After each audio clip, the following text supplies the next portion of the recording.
Hello dear learners, welcome to SNS school of engineering and welcome to पैडवॉक। तो आप सभी को रामनवमी पर्व की बहुत सारी शुभकामनाएं। तो यहाँ पर रामनवमी के इस मौके पर पैडवॉक आपके लिए लेकर आया है comprehensive course of digital electronics. काफ़ी दिनों का हमारा यहाँ पर गैप हो गया बीच में। रीज़न था कि मैं कुछ कॉलेजेस विजिट कर रहा था, क्योंकि आपको पता है पैडवॉक ने लॉन्च कर दिया है अपना पेड कोर्स। तो आज ही रामनवमी से पेड कोर्स का भी पहला लेक्चर आज हम लेने वाले हैं। और सब्जेक्ट जो स्टार्ट हो रहा है that is signals and systems. आपके स्क्रीन पर भी फ्लैश हो रहा होगा कि गेट ईएससी क्रैकर कॉम्बो आप अवेल कर सकते हैं ओनली एट ₹1999 एक सब्जेक्ट की कॉस्ट में, जिसमें आपके साथ मैं डील करूंगा पूरे जितने भी कॉमन टू EECIN सब्जेक्ट्स हैं, जैसे network, control, digital, EMT, analogue, engineering maths या ये डिजिटल सिग्नल्स, ये सभी सब्जेक्ट्स तो मैं डील करूंगा ही। इसी स्टूडेंट्स के लिए भी एक इन्फॉर्मेशन है कि मैं आपके लिए कोर सब्जेक्ट कम्युनिकेशन भी डील करूंगा एट द सेम प्राइस। तो एक ही हमारा यहाँ पर बैच होगा गेट के लिए। सिग्नल्स सब्जेक्ट का कोई सेपरेट बैच नहीं होगा, मैंने उसको रिमूव कर दिया। तो अगर आपको मेरे साथ सिग्नल्स भी पढ़ना, आप ज्वाइन कर सकते हैं इस बैच को और आज से जुड़ सकते हैं मेरे साथ। तो पैडवॉक ऐप आप डाउनलोड कर लीजिए गूगल प्ले स्टोर से अगर आपने नहीं किया अभी तक, और उसके स्टोर सेक्शन में आपको सारी इन्फॉर्मेशन मिल जाएंगी। ऐसा भी नहीं कि सिग्नल आप अभी नहीं पढ़ पाए तो मेरे साथ सिग्नल्स नहीं पढ़ सकते हैं, लेकिन आपको थोड़ा वेट करना पड़ेगा। अक्टूबर में हमारा नेक्स्ट बैच सिग्नल का शुरू होगा।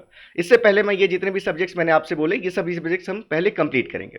तो चलिए स्टार्ट करते हैं आज के लेक्चर को। यहाँ पर सब्जेक्ट जो आज से हम शुरू कर रहे हैं that is digital electronics.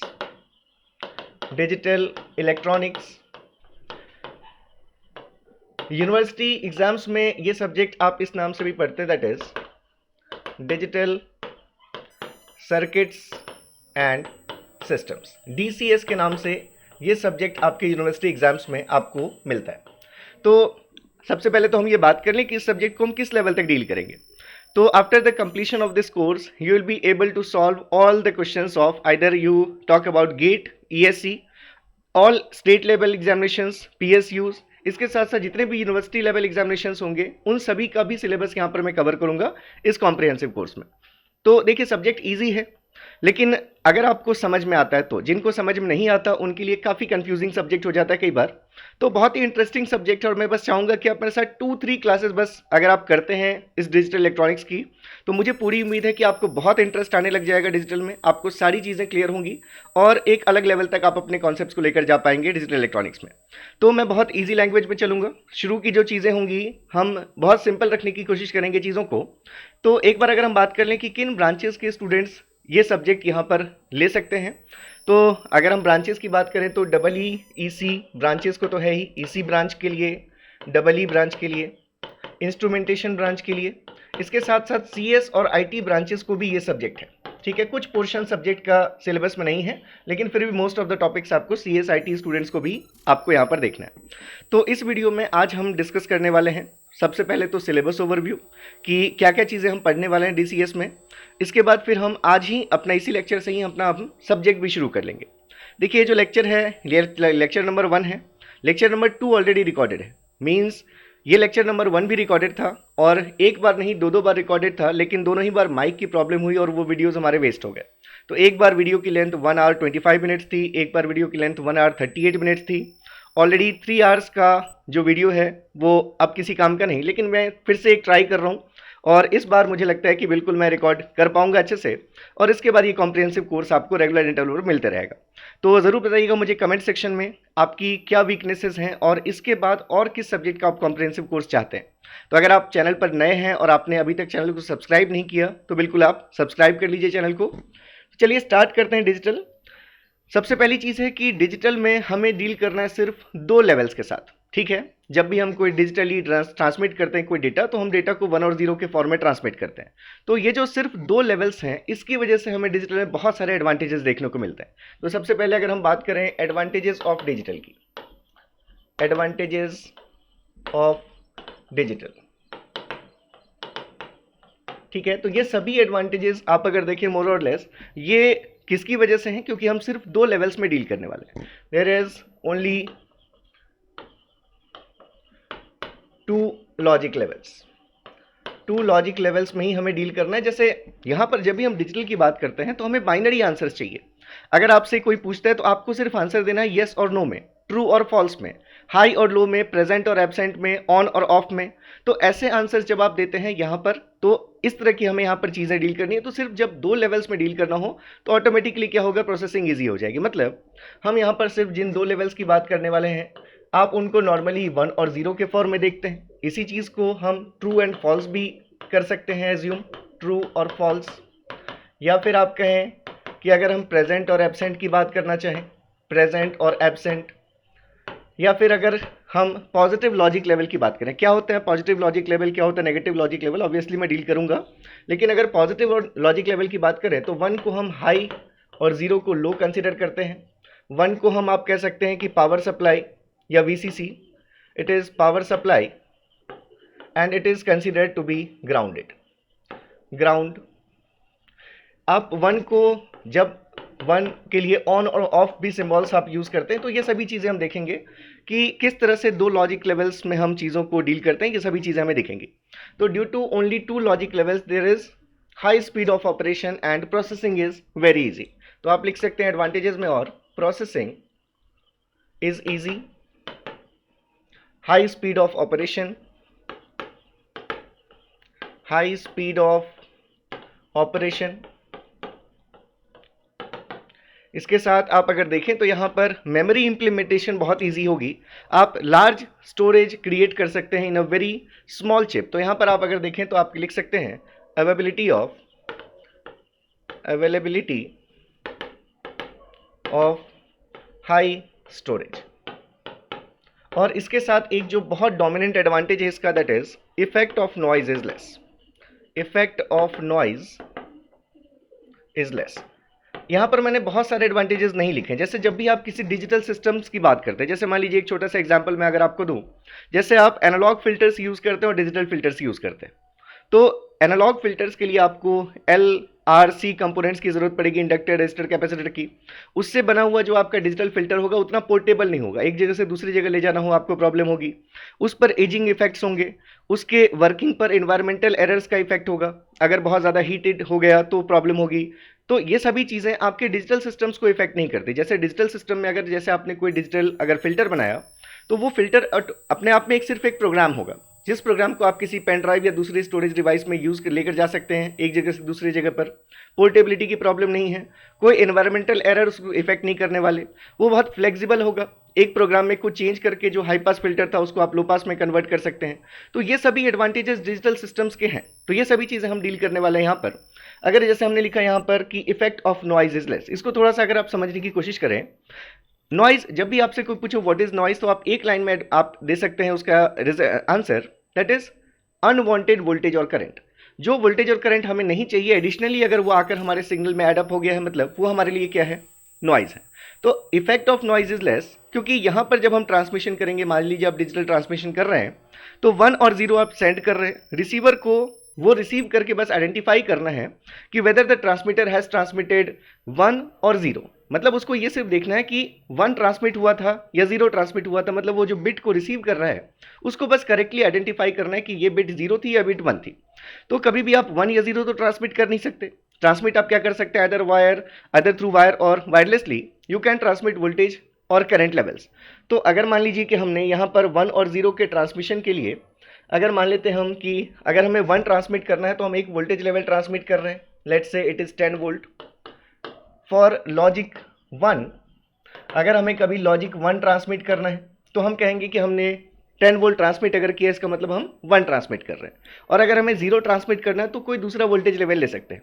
Positive logic level में आपका क्या होता है, जो हाईएस्ट वोल्टेज है उसको हम लॉजिक 1 मानते हैं, जो लोएस्ट वोल्टेज है उसको हम लॉजिक 0 मानते हैं। तो आप मान लीजिए यहाँ पर कि अपनी ईज के लिए अगर हमने मान लिया कि जब हमें लॉजिक 0 ट्रांसमिट करना हो, तो लॉजिक 0 ट्रांसमिट करने के लिए हम एक दूसरा वोल्टेज लेवल ट्रांसमिट करेंगे, लेट्स से 0 वोल्ट। मतलब आपने कोई वोल्टेज ट्रांसमिट नहीं किया।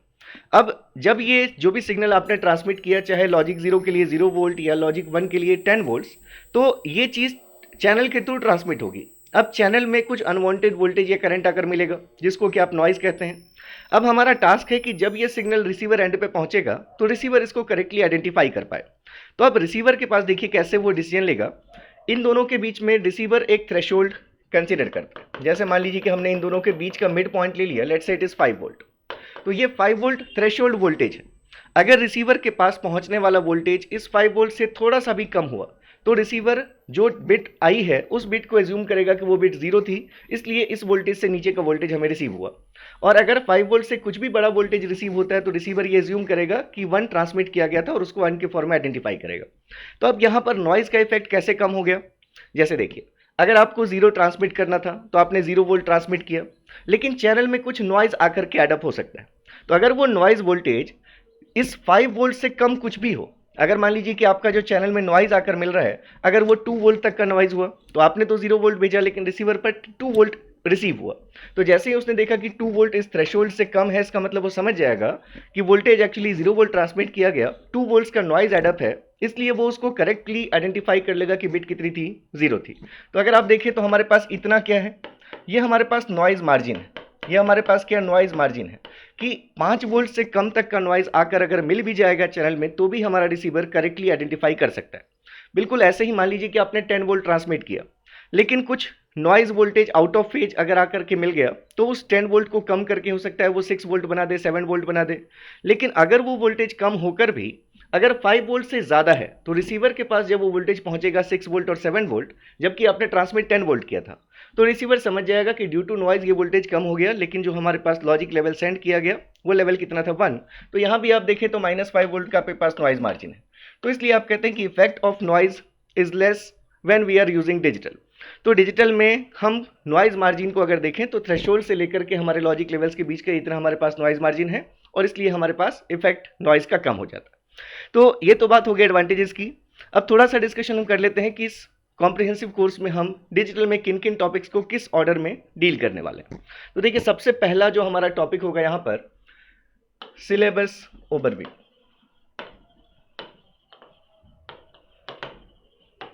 जो फर्स्ट टॉपिक हम कवर करेंगे that will be logical expression simplification. Logical expression simplification आपका पहला टॉपिक होगा जिसमें कि हम 3 मेथड्स डिस्कस करेंगे। First will be Boolean algebra,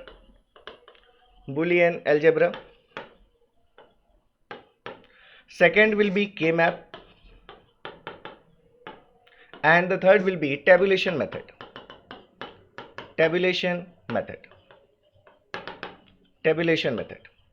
तो देखिए, जहां पर ऑब्जेक्टिव पेपर्स आते हैं वहां तो टेबुलेशन मेथड नहीं पूछा जाता, लेकिन ईएससी या फिर यूनिवर्सिटी लेवल एग्जामिनेशंस के लिए आपका ये मेथड बहुत इंपॉर्टेंट है और उसको भी मैं डील करूंगा और आपको सारी चीज़ें समझ में आएंगी। तो हम देखेंगे कि कहाँ पर बुलियन अलजेब्रा यूज़ करना आपके लिए ईजी रहेगा, कहाँ पर के मैप ज़्यादा सुटेबल है, कहाँ पर आपको टेबुलेशन मेथड यूज़ करना चाहिए। ठीक है, तो इसी टॉपिक से आज ही हम ये टॉपिक स्टार्ट कर लेंगे और आप कह सकते हैं मोस्ट ऑफ द इसकी जो चीज़ें वो आज हम कंप्लीट भी कर लेंगे। नेक्स्ट अगर हम देखें तो सेकंड पार्ट होगा हमारा जिसमें हम डिस्कस करेंगे नंबर सिस्टम्स। देखिए, नंबर सिस्टम कोई ऐसी चीज़ नहीं है जो आपको नहीं आती, पूरा का पूरा नंबर सिस्टम आपको आता है, बस आपको समझने की थोड़ी सी ज़रूरत है कि हम डेसिमल नंबर सिस्टम में क्या रूल्स फॉलो करते हैं। Similar rule, exactly same rule से आप किसी भी दूसरे नंबर सिस्टम को समझ सकते हैं। तो यहाँ जो मेरे चलने का वे होगा वो हम 9 जैसे आप अगर डेसिमल यूज़ करते हैं तो उसका बेस 10 है, रेडिक्स 10, तो हम ऐसे अलग अलग रेडिक्स नहीं पढ़ेंगे कि हमने 10 पढ़ लिया इसके डेसिमल के लिए, हमने 2 पढ़ लिया बाइनरी के लिए, हमने 8 रेडिक्स पढ़ लिया ऑक्टल के लिए, या फिर हमने 16 पढ़ लिया हेक्साडेसिमल के लिए। हम ऐसा नहीं करेंगे, हम सिर्फ आर रेडिक्स के नंबर सिस्टम को देखेंगे, फिर आर की जगह पर 10 पुट कर देंगे तो डेसिमल निकल जाएगा उसी से, अगर हम 2 पुट कर देंगे तो उसी से बाइनरी आ जाएगा। तो इस तरह से हम एक कॉमन कॉन्सेप्ट को लेकर चलना चाहते हैं और ये सिर्फ इसी सब्जेक्ट्स में नहीं है, डिजिटल में ही नहीं है। जब मैं आपके साथ ईएमटी भी डील करता हूं तो आपने देखा होगा कि मैं वहां पर कार्टेशियन कोऑर्डिनेट सिस्टम या फिर स्फेरिकल या सिलेंड्रिकल कोऑर्डिनेट सिस्टम्स में जो डाइवर्जेंस, कर्ल, इन सब के मैं अलग रिजल्ट्स आपको नहीं लिखवाता, मैं एक कॉमन रिजल्ट लिखवाता हूं जिससे कि आप तीनों में कन्वर्ट कर सकते हैं। तो वही प्रोसीजर हमारा यहां भी होगा। तो नंबर सिस्टम हमारा सेकेंड टॉपिक होगा। यहां पर नंबर सिस्टम में जो मेनली नंबर सिस्टम्स आपको यहां पर कंसिडर करने हैं, आप 2 टाइप के नंबर सिस्टम्स देखेंगे। एक वेटेड नंबर सिस्टम जिसमें कि फेस वैल्यू के साथ पोजिशनल वेटेज भी अगर किसी नंबर का होता है, तो वेटेड और अनवेटेड 2 टाइप के नंबर सिस्टम्स आपको देखने हैं। वेटेड नंबर सिस्टम्स में मेनली जो हम पढ़ेंगे वो होगा हमारा यहाँ पर जैसे binary, octal and hexadecimal number system. तो ये 3 वेटेड नंबर सिस्टम्स हम पढ़ेंगे। इसके बाद जैसे इसी में आप एक और बीसीडी भी ऐड कर सकते हैं, वेटेड नंबर सिस्टम्स में ही BCD भी आप देख लेंगे। इसके बाद फिर हम अनवेटेड नंबर सिस्टम्स को भी देखेंगे, जैसे कि हम XS3 कोड्स क्या होते हैं वो समझेंगे हम यहाँ पर, ग्रे कोड्स क्या होते हैं ये हम देखेंगे। तो ये अनवेटेड नंबर सिस्टम्स होंगे। तो यहाँ पर आप XS3 एंड ग्रे कोड्स ये भी यहाँ पर आप देखेंगे।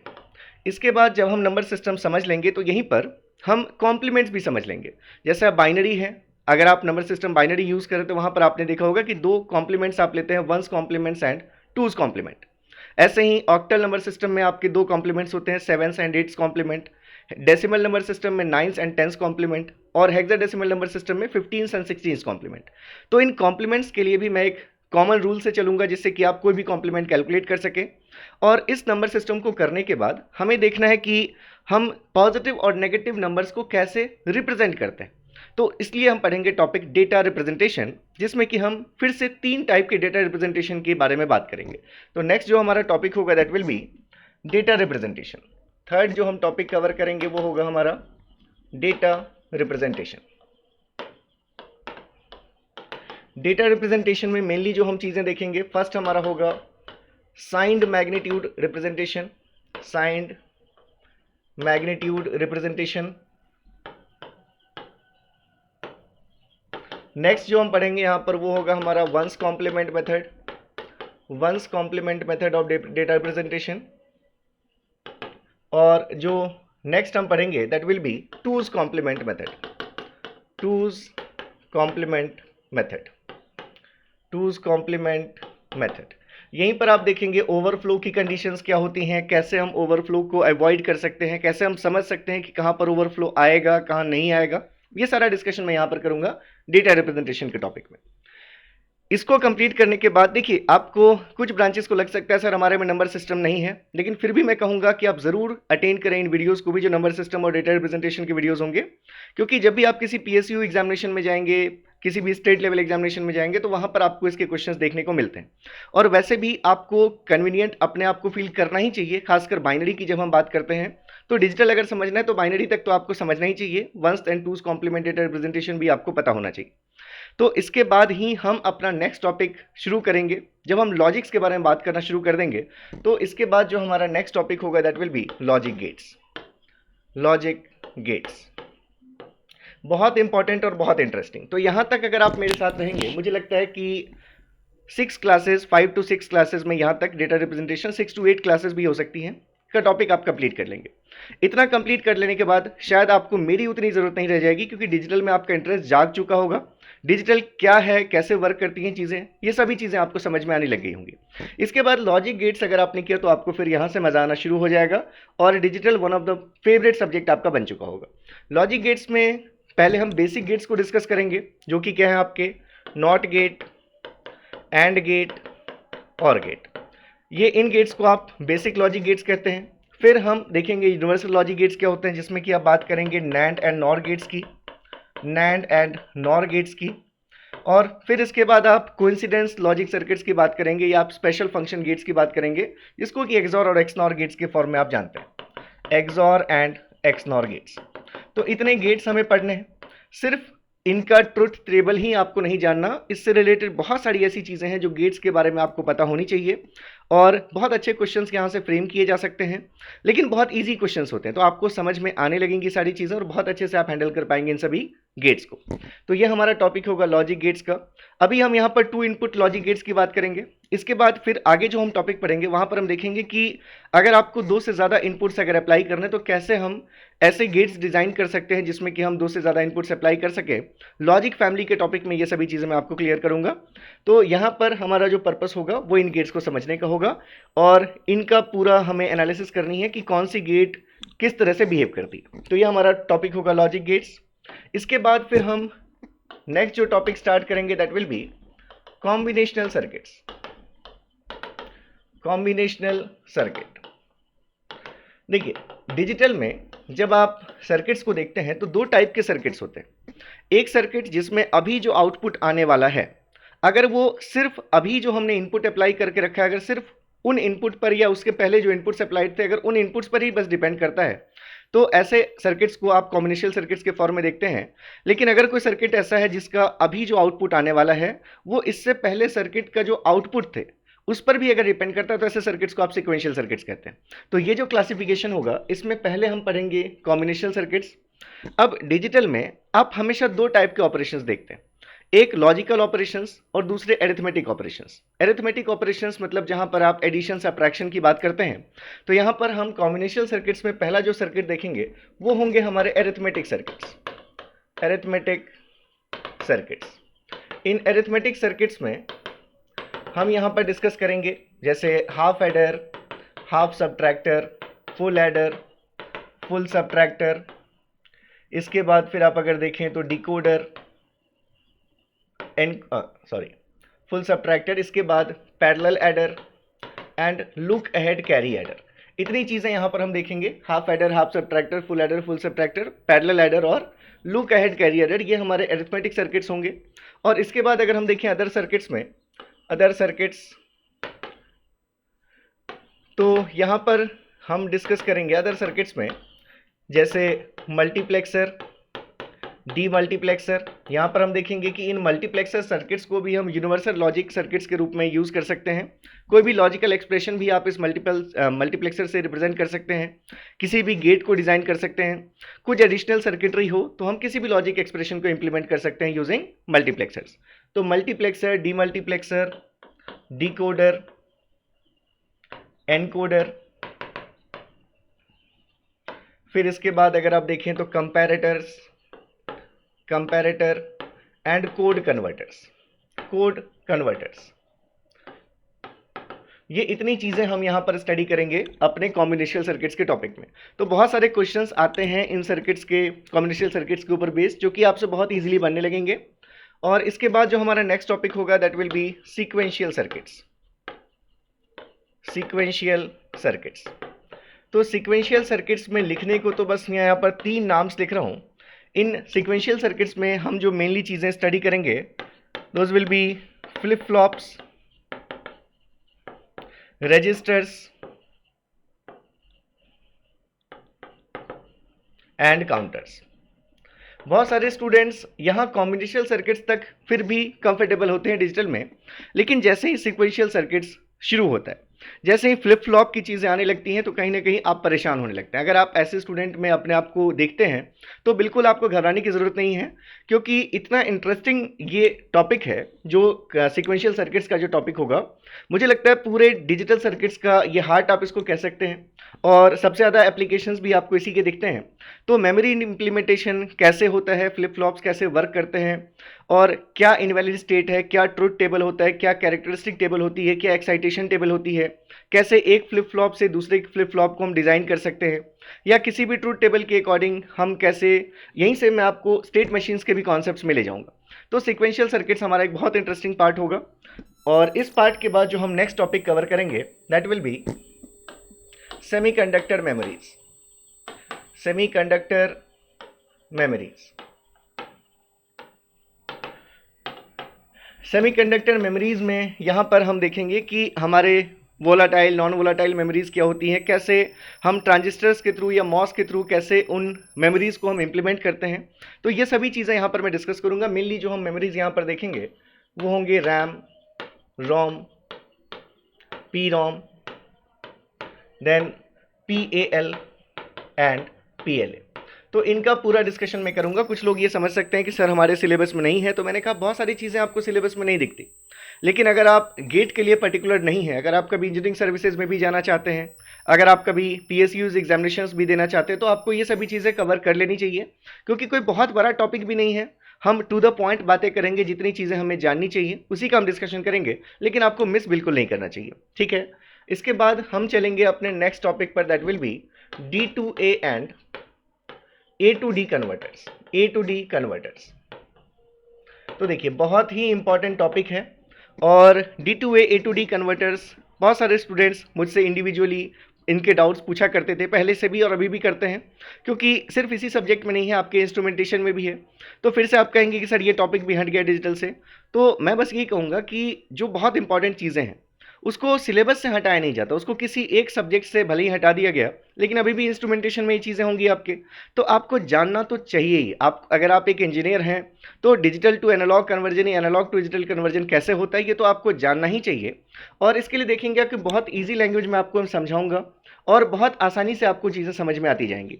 अगर हम D2A कन्वर्टर की बात करें तो इसमें हम दो टाइप के यहाँ पर कन्वर्टर्स देखेंगे।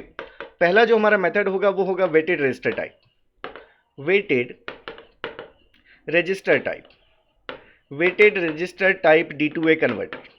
और इसमें जो हम सेकेंड देखेंगे that will be R2R ladder, R2R ladder type. ठीक है, तो यहाँ पर हम ये दो टाइप्स यहाँ पर देखेंगे डिजिटल टू एनालॉग कन्वर्टर में। एक जो होगा पहला हमारा वेटेड रजिस्टर, उसमें जैसे जैसे हम LSB से MSB की तरफ चलते हैं तो जो रजिस्टर के जो वैल्यूज़ हैं, रेजिस्टेंस वैल्यूज़, वो चेंज होती हैं। और ये जो R2R लैडर होगा हमारा, इसमें हम देखेंगे कि सिर्फ दो वैल्यूज़ के रजिस्टर्स यूज़ करेंगे, आइदर R और 2R।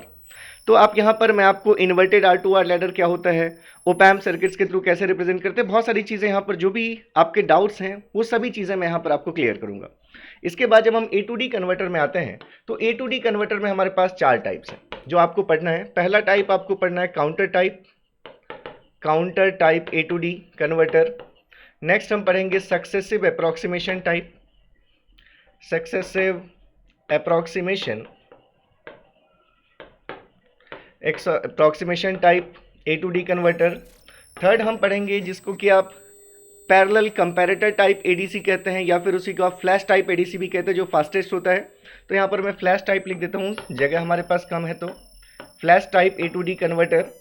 और फाइनली हम एक और देखेंगे, इस पर भी क्वेश्चंस काफ़ी अच्छे क्वेश्चंस फ्रेम होते हैं, that is dual slope integrator type, dual slope integrator type D2A A2D converter. तो ये चार टाइप के हम कन्वर्टर्स पढ़ेंगे A2D, और दो टाइप आपको पढ़ने के इसमें D2A में। पूरा टॉपिक कवर होने के बाद आप बहुत कंफर्टेबल होंगे और बहुत कॉन्फिडेंट फील करेंगे अपने आप को। ये जो टॉपिक्स हैं जो आपके हो सकता है कि पहले इतने अच्छे ना रहे हों। और इसके बाद फिर हमारा जो लास्ट टॉपिक यहाँ पर हम कवर करेंगे that will be logic families, logic families. ये one of the most important topic आप कह सकते हैं इसको, चाहे आप किसी भी PSU एग्जामिनेशन के लिए जाते हैं, स्टेट लेवल इंजीनियरिंग एग्जामिनेशन के लिए जाते हैं, ESC की एग्जामिनेशन के लिए जाते हैं।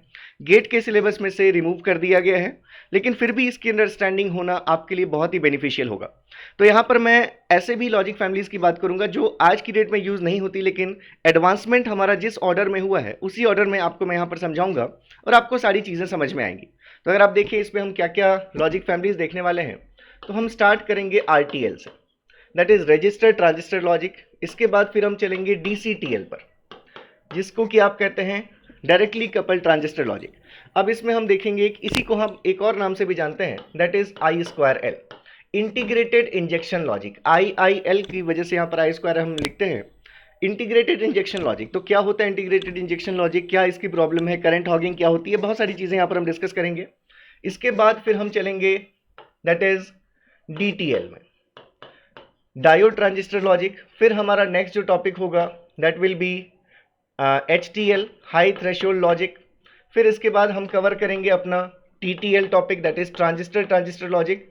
और इसके बाद फिर हम यहाँ पर देखेंगे अपने MOS logic families, that is NMOS, PMOS and CMOS। तो मेनली जो क्वेश्चंस आते हैं वो TTL और CMOS लॉजिक फैमिलीज ही आज की डेट पे मेनली आपसे क्वेश्चंस किए जाते हैं यहाँ से। फिर भी आपको ये सभी चीज़ें भी जानना ज़रूरी है, क्योंकि इससे भी रिलेटेड क्वेश्चंस आपको कभी भी देखने को मिल सकते हैं।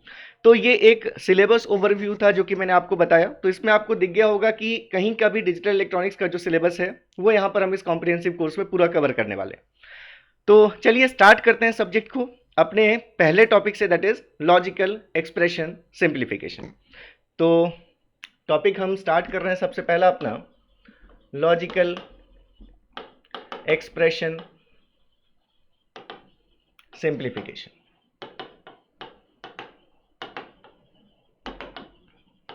अच्छा, इसको करने से पहले थोड़ा सा मैं एक डिस्कशन कर लूँ आपके साथ कि सबसे पहली चीज़ तो ये है कि जब भी हम डिजिटल में ऑपरेशंस की बात करते हैं तो दो टाइप के ऑपरेशंस आपको यहाँ पर लेने होते हैं। अगर हम ऑपरेशंस की बात करें तो ऑपरेशंस में दो टाइप के ऑपरेशंस हैं। First logical operations and second is second is arithmetic operations. ठीक है, तो लॉजिकल और अरिथमेटिक ऑपरेशन, जैसे 1 + 1 2 होता है। ठीक है, अगर बाइनरी में लिखते तो 2 को क्या लिखते 1 0, तो ये 1 + 1 2 होना, इट इज आपका ये क्या अरिथमेटिक ऑपरेशन है।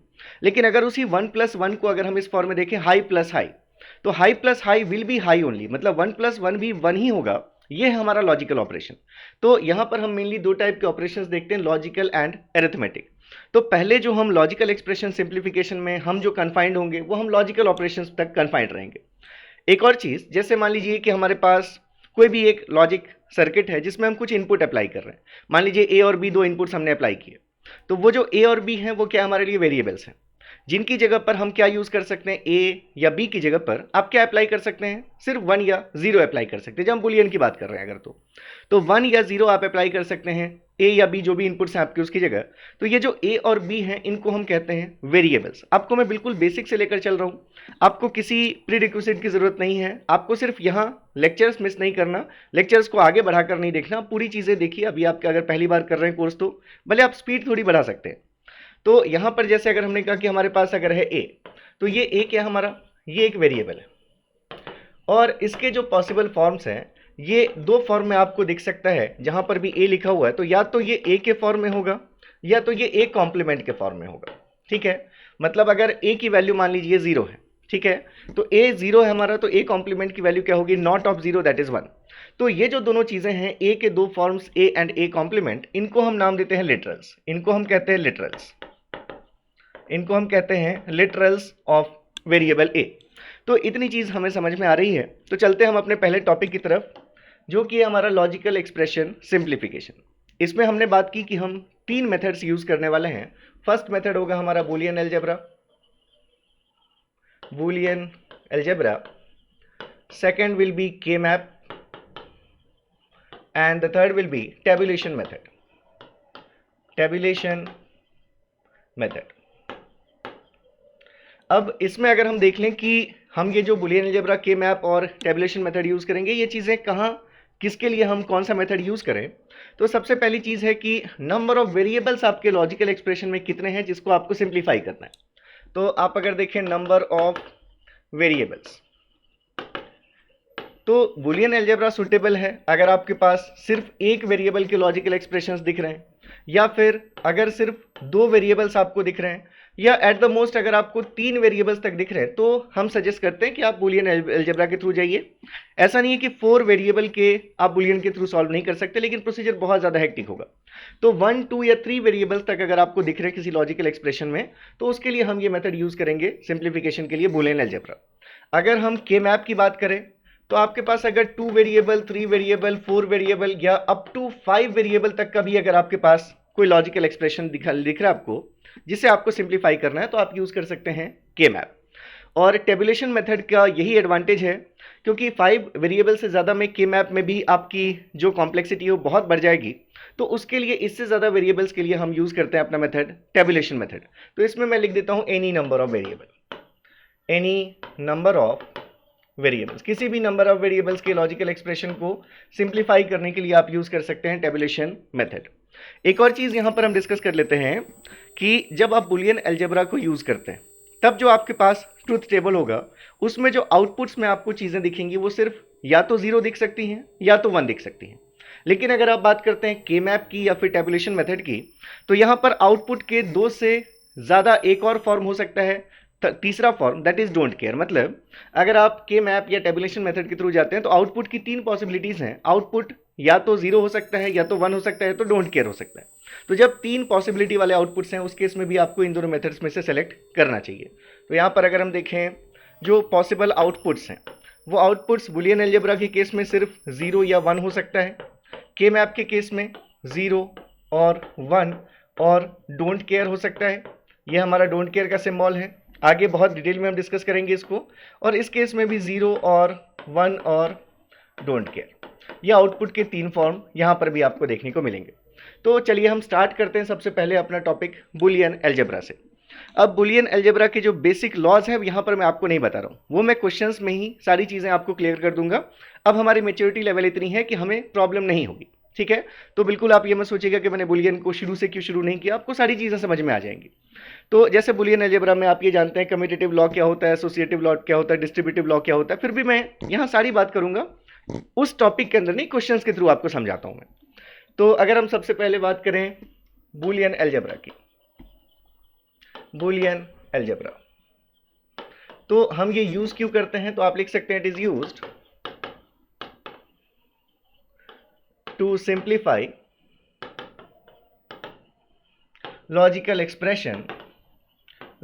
expressions with output having 1 और 0। जहां पर आउटपुट में सिर्फ 1 या 0 है, तो ऐसे सर्किट के लॉजिकल एक्सप्रेशंस को सिंप्लीफाई करने के लिए आप यूज करते हैं बुलियन अलजेब्रा। अब बुलियन अलजेब्रा में जो चीजें हमें इंपॉर्टेंट सबसे देखनी है, पहले तो हम देख लेते हैं बेसिक ऑपरेशंस, लॉजिकल ऑपरेशंस की हम बात कर रहे हैं। तो अगर हम देखें बेसिक लॉजिकल ऑपरेशंस क्या क्या हैं, बेसिक लॉजिकल ऑपरेशंस जो यहां पर आप परफॉर्म करने वाले हैं, तो इनको हम और डिटेल में पढ़ेंगे जब हम लॉजिक गेट्स का टॉपिक पढ़ेंगे। अभी बस मैं यहां पर बता रहा हूं आपको कि 3 हम यहां पर बेसिक ऑपरेशंस यूज करते हैं। First operation is not. Not का मतलब है नॉट, जैसे आपने लिखा अगर ए कॉम्प्लीमेंट, तो ए कॉम्प्लीमेंट का मतलब है नॉट ऑफ ए। और ए की पॉसिबिलिटी क्या है बुलियन अलजेब्रा में, ए की वैल्यू या तो 0 हो सकती है या तो 1 हो सकती है। तो अगर ए 0 है तो नॉट ऑफ ए क्या होगा, 1 होगा। अगर ए 1 है तो नॉट ऑफ ए क्या होगा, 0 होगा। तो अगर हम देखें तो हम नॉट ऑपरेशन को ऐसे अगर मैं डिफाइन करूं, ए कॉम्प्लीमेंट का कॉम्प्लीमेंट, ठीक है। तो अगर हम देखें, मान लीजिए कि हम कहें कि ए कॉम्प्लीमेंट को अगर हमने एक दूसरा वेरिएबल नाम दे दिया बी, तो अपने आप में ये चीज क्या, बी का कॉम्प्लीमेंट है, ठीक है। अगर हम कहें कि ए कॉम्प्लीमेंट को अगर हमने बी ले लिया, ठीक है, तो अगर हम देखें ए कॉम्प्लीमेंट के कॉम्प्लीमेंट की वैल्यू क्या होगी। अगर हम मान लेते हैं कि लेट्स से ए इज 0 या ए इज 1, दोनों केसेस में अगर हम देख लेते हैं, तो अगर ए 0 है तो ए कॉम्प्लीमेंट से बी की वैल्यू क्या होगी। अगर ए 0 है तो ए कॉम्प्लीमेंट पहले कितना होगा, अगर आप देखेंगे तो ए कॉम्प्लीमेंट की वैल्यू कितनी होगी। अगर ए 0 है तो ए कॉम्प्लीमेंट की वैल्यू होगी 1, यही है आपका बी। और अगर ए 1 है तो ए कॉम्प्लीमेंट की वैल्यू क्या होगी, 0। इस केस में ये आपका बी है। तो अगर हम देखें ए कॉम्प्लीमेंट का कॉम्प्लीमेंट, तो ए कॉम्प्लीमेंट का कॉम्प्लीमेंट क्या हो जाएगा, ए कॉम्प्लीमेंट बी है तो ए कॉम्प्लीमेंट के कॉम्प्लीमेंट को आप बी का कॉम्प्लीमेंट कह सकते हैं। ए जब आपने 0 लिया तो बी की वैल्यू 1 आई थी, तो बी का कॉम्प्लीमेंट कितना हो जाएगा, 1 का कॉम्प्लीमेंट दैट इज 0। ऐसे ही जब आपने ए 1 लिया था तो बी की वैल्यू 0 थी, तो बी का कॉम्प्लीमेंट क्या हो जाएगा, यहां से अगर हम देखेंगे तो ए कॉम्प्लीमेंट का complement that is B complement, अगर b की वैल्यू 0 है तो b कॉम्प्लीमेंट की वैल्यू क्या हो जाएगी, 1। तो यहां से आप क्या देख सकते हैं, अगर हमने a 0 लिया तो a कॉम्प्लीमेंट का कॉम्प्लीमेंट भी हमें 0 ही मिला। अगर a हमने 1 लिया तो a कॉम्प्लीमेंट का कॉम्प्लीमेंट भी हमें 1 ही मिला। इसका मतलब कॉम्प्लीमेंट और कॉम्प्लीमेंट एक दूसरे को कैंसिल आउट करेंगे और a कॉम्प्लीमेंट के कॉम्प्लीमेंट को आप क्या लिख सकते हैं, a के बराबर लिख सकते हैं, ठीक है। आपको अगर इसमें कुछ भी कंफ्यूजन हुई तो आप खुद एक कोई नंबर लेकर देख लीजिए। ए ले लीजिए, मान लीजिए आपने 0 लिया तो ए कॉम्प्लीमेंट 1 हो गया, और फिर से उस 1 का कॉम्प्लीमेंट करेंगे तो वापस क्या मिलेगा, 0 ही मिलेगा। तो ए 0 था तो इसकी वैल्यू भी 0 मिली, इसलिए आपने कहा कि ये चीज ए के बराबर है, ठीक है। लॉजिक गेट्स में हम इन चीजों को और ज्यादा डिटेल में डिस्कस करेंगे, आपको बिल्कुल भी सोचने की जरूरत नहीं है। तो ये हमारा पहला लॉजिकल ऑपरेशन होगा, नॉट ऑपरेशन। नेक्स्ट जो हमारा लॉजिकल ऑपरेशन है दैट इज, अगर नेक्स्ट हम देखें logical and operation, and operation, तो इसको आप 2 फॉर्म में समझ सकते हैं। या तो इसको आप ऐसे समझ लें that is 0 into 0, 0 into 1, 1 into 0 and 1 into 1। या फिर आप इस फॉर्म में इसको डिस्कस कर लें कि a into 0, a into 1, a into a and a into a complement, ठीक है। तो ये जो एंड ऑपरेशन है इट इज लॉजिकल मल्टीप्लिकेशन। तो देखिए जब हम 0 और 0, आप इसको 0 को लो समझेंगे, ठीक है। लो लेवल और हाई लेवल की अगर हम बात कर रहे हैं, 0 indicates low level and 1 is indicating high logic level. तो अगर हम लो को लो के साथ मल्टीप्लाई करेंगे तो जैसा अरिथमेटिक का रिजल्ट है कि 0 इंटू 0 0 होता है, वैसा ही यहां पर भी है, 0 इंटू 0 इज 0। अगर एक भी कोई 0 है उसके साथ प्रोडक्ट हमेशा क्या मिलेगा, हमें 0 मिलेगा। और अगर दोनों ही हाई हैं तो हाई इंटू हाई से हमें क्या मिलेगा, सिर्फ यहीं से सिर्फ आपको 1 मिलेगा, बाकी तीनों केसेस में आपको क्या वैल्यू मिली, 0 मिली। बिल्कुल ऐसे ही यहाँ पर अगर आप देखेंगे एनीथिंग इंटू जीरो, ये वैल्यू क्या होगी 0। अब अगर है a इंटू वन, तो देखिए अगर मान लीजिए कि ये a की वैल्यू 1 होती तो 1 इंटू वन से 1 ही मिलता, और अगर a की वैल्यू 0 होती तो 0 इंटू वन से 0 ही मिलता। मतलब जो चीज़ आप a की जगह पर ले रहे हैं वही चीज़ आपको a इंटू वन से भी मिल रही है, इसलिए a इंटू वन को हम क्या कह सकते हैं, it is equals to a। अब अगर a इंटू ए करें, फिर से चेक कीजिए, अगर a 0 है तो 0 इंटू जीरो से 0 ही मिलेगा, अगर a 1 है तो 1 इंटू वन से 1 ही मिलेगा। इसका मतलब a इंटू ए आपको क्या देगा, a ही देगा। और अगर फाइनली हम देखें a इंटू ए कॉम्प्लीमेंट, तो यार बुलियन में हमने कहा कि a की जगह पर हम दो ही वैल्यूज ले सकते हैं, या तो 0 या तो 1। तो अगर a 0 है तो a कॉम्प्लीमेंट 1 होगा, अगर a 1 है तो a कॉम्प्लीमेंट 0 होगा। मतलब इन दोनों में से एक चीज़ तो 0 होनी श्योर है, और अगर एक भी प्रोडक्ट का टर्म 0 है तो ओवरऑल रिजल्ट क्या आएगा, 0 ही आएगा। तो ये हमारे पास क्या आ गया, रिजल्ट 0।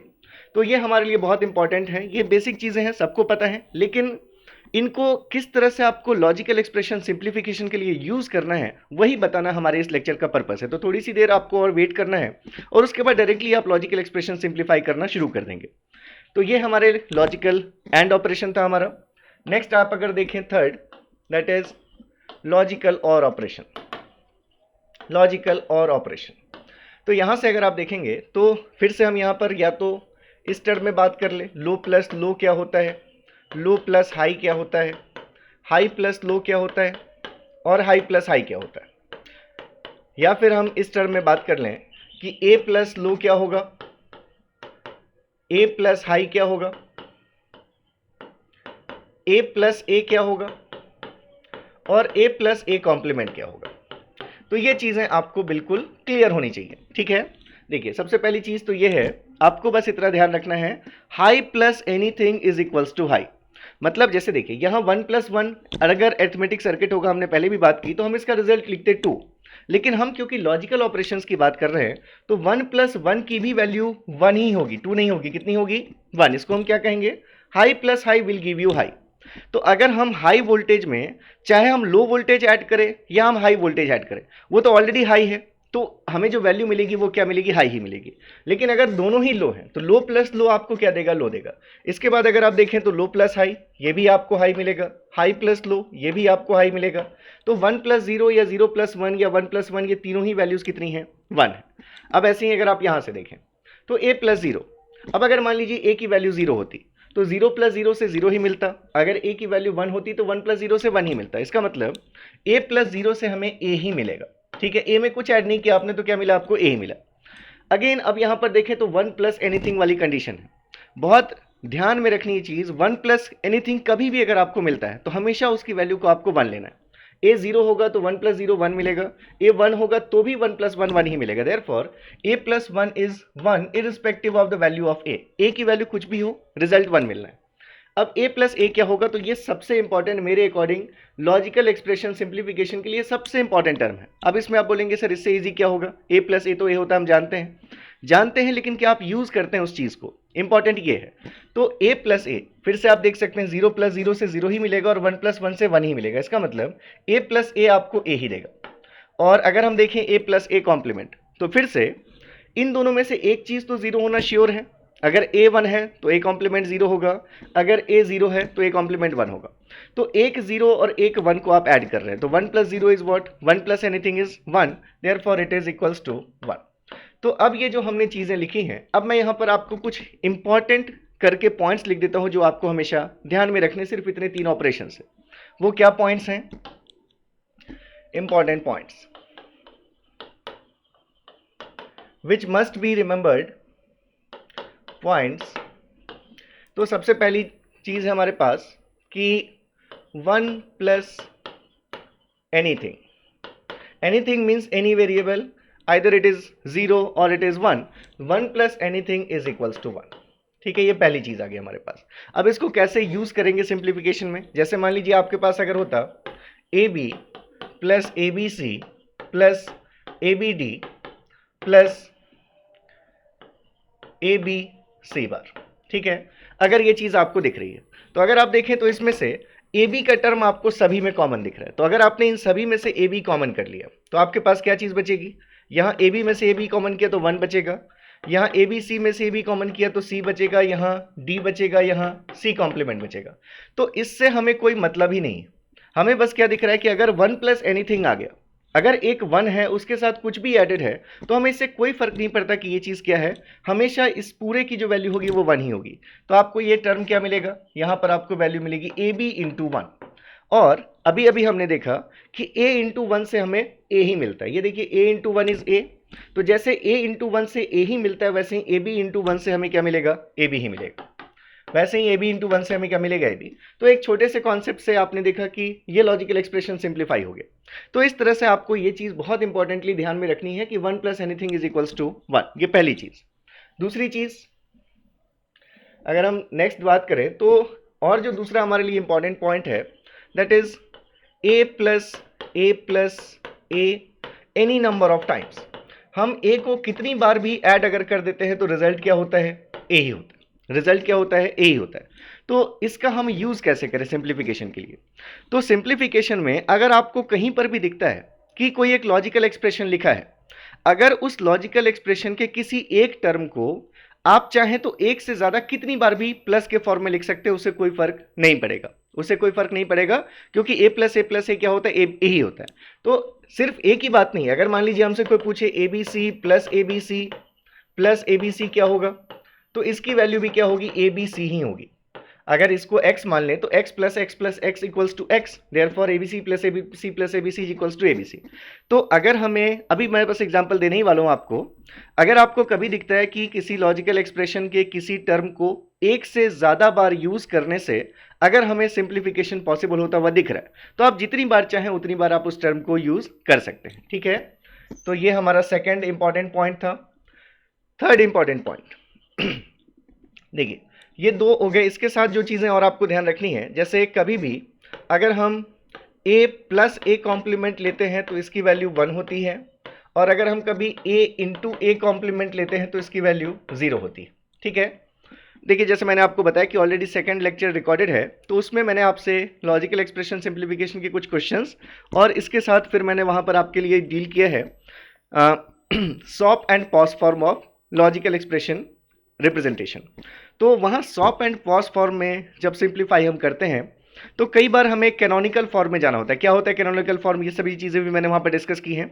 तो इन प्रॉपर्टीज़ को हम यूज़ करते हैं। जैसे मान लीजिए कि अगर हमारे पास कभी लिखा हुआ है ए बी, ठीक है, तो इस ए बी को हम ए बी इंटू 1 लिख सकते हैं, और फिर से हम इस 1 को A B into C plus C complement लिख सकते हैं। तो अब अगर हम देखें तो इस टर्म को हम और क्या लिख सकते हैं, A B C plus A B C complement लिख सकते हैं। तो अगर कभी हमें ऐसा करना हो कि अगर मान लीजिए हमारे पास कोई एक टर्म है जिसमें कोई वेरिएबल मिसिंग है, अगर वो प्रोडक्ट के फॉर्म में वो टर्म है, जैसे a इंटू बी है, तो वहां पर हम ये प्रॉपर्टी यूज करते हैं कि उसमें 1 मल्टीप्लाई कीजिए। 1 मल्टीप्लीकेशन से कोई फर्क नहीं पड़ता, a into a is A only, और फिर इस 1 को इस फॉर्म में ब्रेक कर दीजिए जो हमने लिखा है a प्लस ए कॉम्प्लीमेंट के फॉर्म में, और फिर इसको एक्सपैंड कर दीजिए। या फिर अगर मान लीजिए आपके पास a प्लस बी लिखा हुआ है, इसको हम कहते हैं ये सॉप एक्सप्रेशन का एक मिन टर्म है। ये सभी चीज़ें आपको नेक्स्ट लेक्चर में क्लियर हो जाएंगी। इसको हम कहते हैं ये पॉस एक्सप्रेशन का एक मैक्स टर्म है। तो अगर a प्लस बी लिखा हुआ है तो इसको हम a प्लस बी प्लस 0 भी लिख सकते हैं, और अगर ये हमने इसको a प्लस बी प्लस 0 लिखा तो इसको हम ऐसे भी लिख सकते हैं a plus B and plus 0 को आप लिख सकते हैं c इंटू सी कॉम्प्लीमेंट। इसको आप और क्या लिख सकते हैं, 0 को c इंटू सी कॉम्प्लीमेंट भी लिख सकते हैं, क्योंकि a इंटू ए कॉम्प्लीमेंट की वैल्यू क्या होती है, 0 होती है। तो इस टाइप की चीज़ों को हम यूज़ करेंगे। तो ये दो मेनली जो चीज़ें हैं, 1 plus anything is 1 and we can use any term of a logical expression as many times as we want. ये हमारा दूसरा पॉइंट। ये दोनों चीज़ें आपके लिए बहुत इंपॉर्टेंट है। अब देखिए, इतने से डिस्कशन से आप कितने इजीली लॉजिकल एक्सप्रेशंस को सिंप्लीफाई करना शुरू कर देंगे, अभी हम यहाँ पर अब चेक करते हैं। तो चलिए हम डायरेक्टली क्वेश्चन पर चलते हैं। छोटे छोटे क्वेश्चंस के थ्रू पहले मैं आपको समझाता हूँ, फिर हम एडवांस अपना लेवल करेंगे। जैसे मान लीजिए अगर होता आपके पास A B plus A B complement, ठीक है। अब यहाँ से अगर आपको इसको सिंप्लीफाई करना है, बहुत इजीली आपको दिख गया होगा कि हमें इन दोनों में ए का टर्म दिख रहा है। तो अगर हम दोनों में से ए कॉमन कर लें तो यहाँ से हमारे पास बचेगा बी, और यहाँ से हमारे पास है बी कॉम्प्लीमेंट। और आपने अभी अभी देखा कि a plus A complement is equals to 1, तो यहाँ से हमारे पास अब ये वैल्यू कितनी आ गई, a इंटू 1 आ गई। और फिर आपने ये भी देख लिया है कि a into a is nothing but a only, तो इसका रिजल्ट क्या आ गया, हमारे पास a आ गया। तो ये लॉजिकल एक्सप्रेशन सिंप्लीफाई होकर क्या होगी, वैल्यू a होगी। ऐसे ही अगर मान लीजिए होता हमारे पास a plus A B complement, अब इसमें क्या करें, फिर से क्या दिख रहा है आपको, दोनों जगहों में a आपको दिख रहा है, तो अगर a दिख रहा है तो a कॉमन कर लीजिए, क्या बचेगा 1 प्लस बी कॉम्प्लीमेंट, और आपको क्या पता है 1 plus anything is nothing but 1, तो यहां से भी क्या वैल्यू हो जाएगी a into 1 that is equals to a only. तो इस तरह से आप इन रिजल्ट्स को यूज करेंगे। जैसे मान लीजिए अगर हम लेते हैं एक टर्म, लेट्स से हमारे पास एक फंक्शन ऑफ ए बी है, that is A B plus A complement B plus A B complement.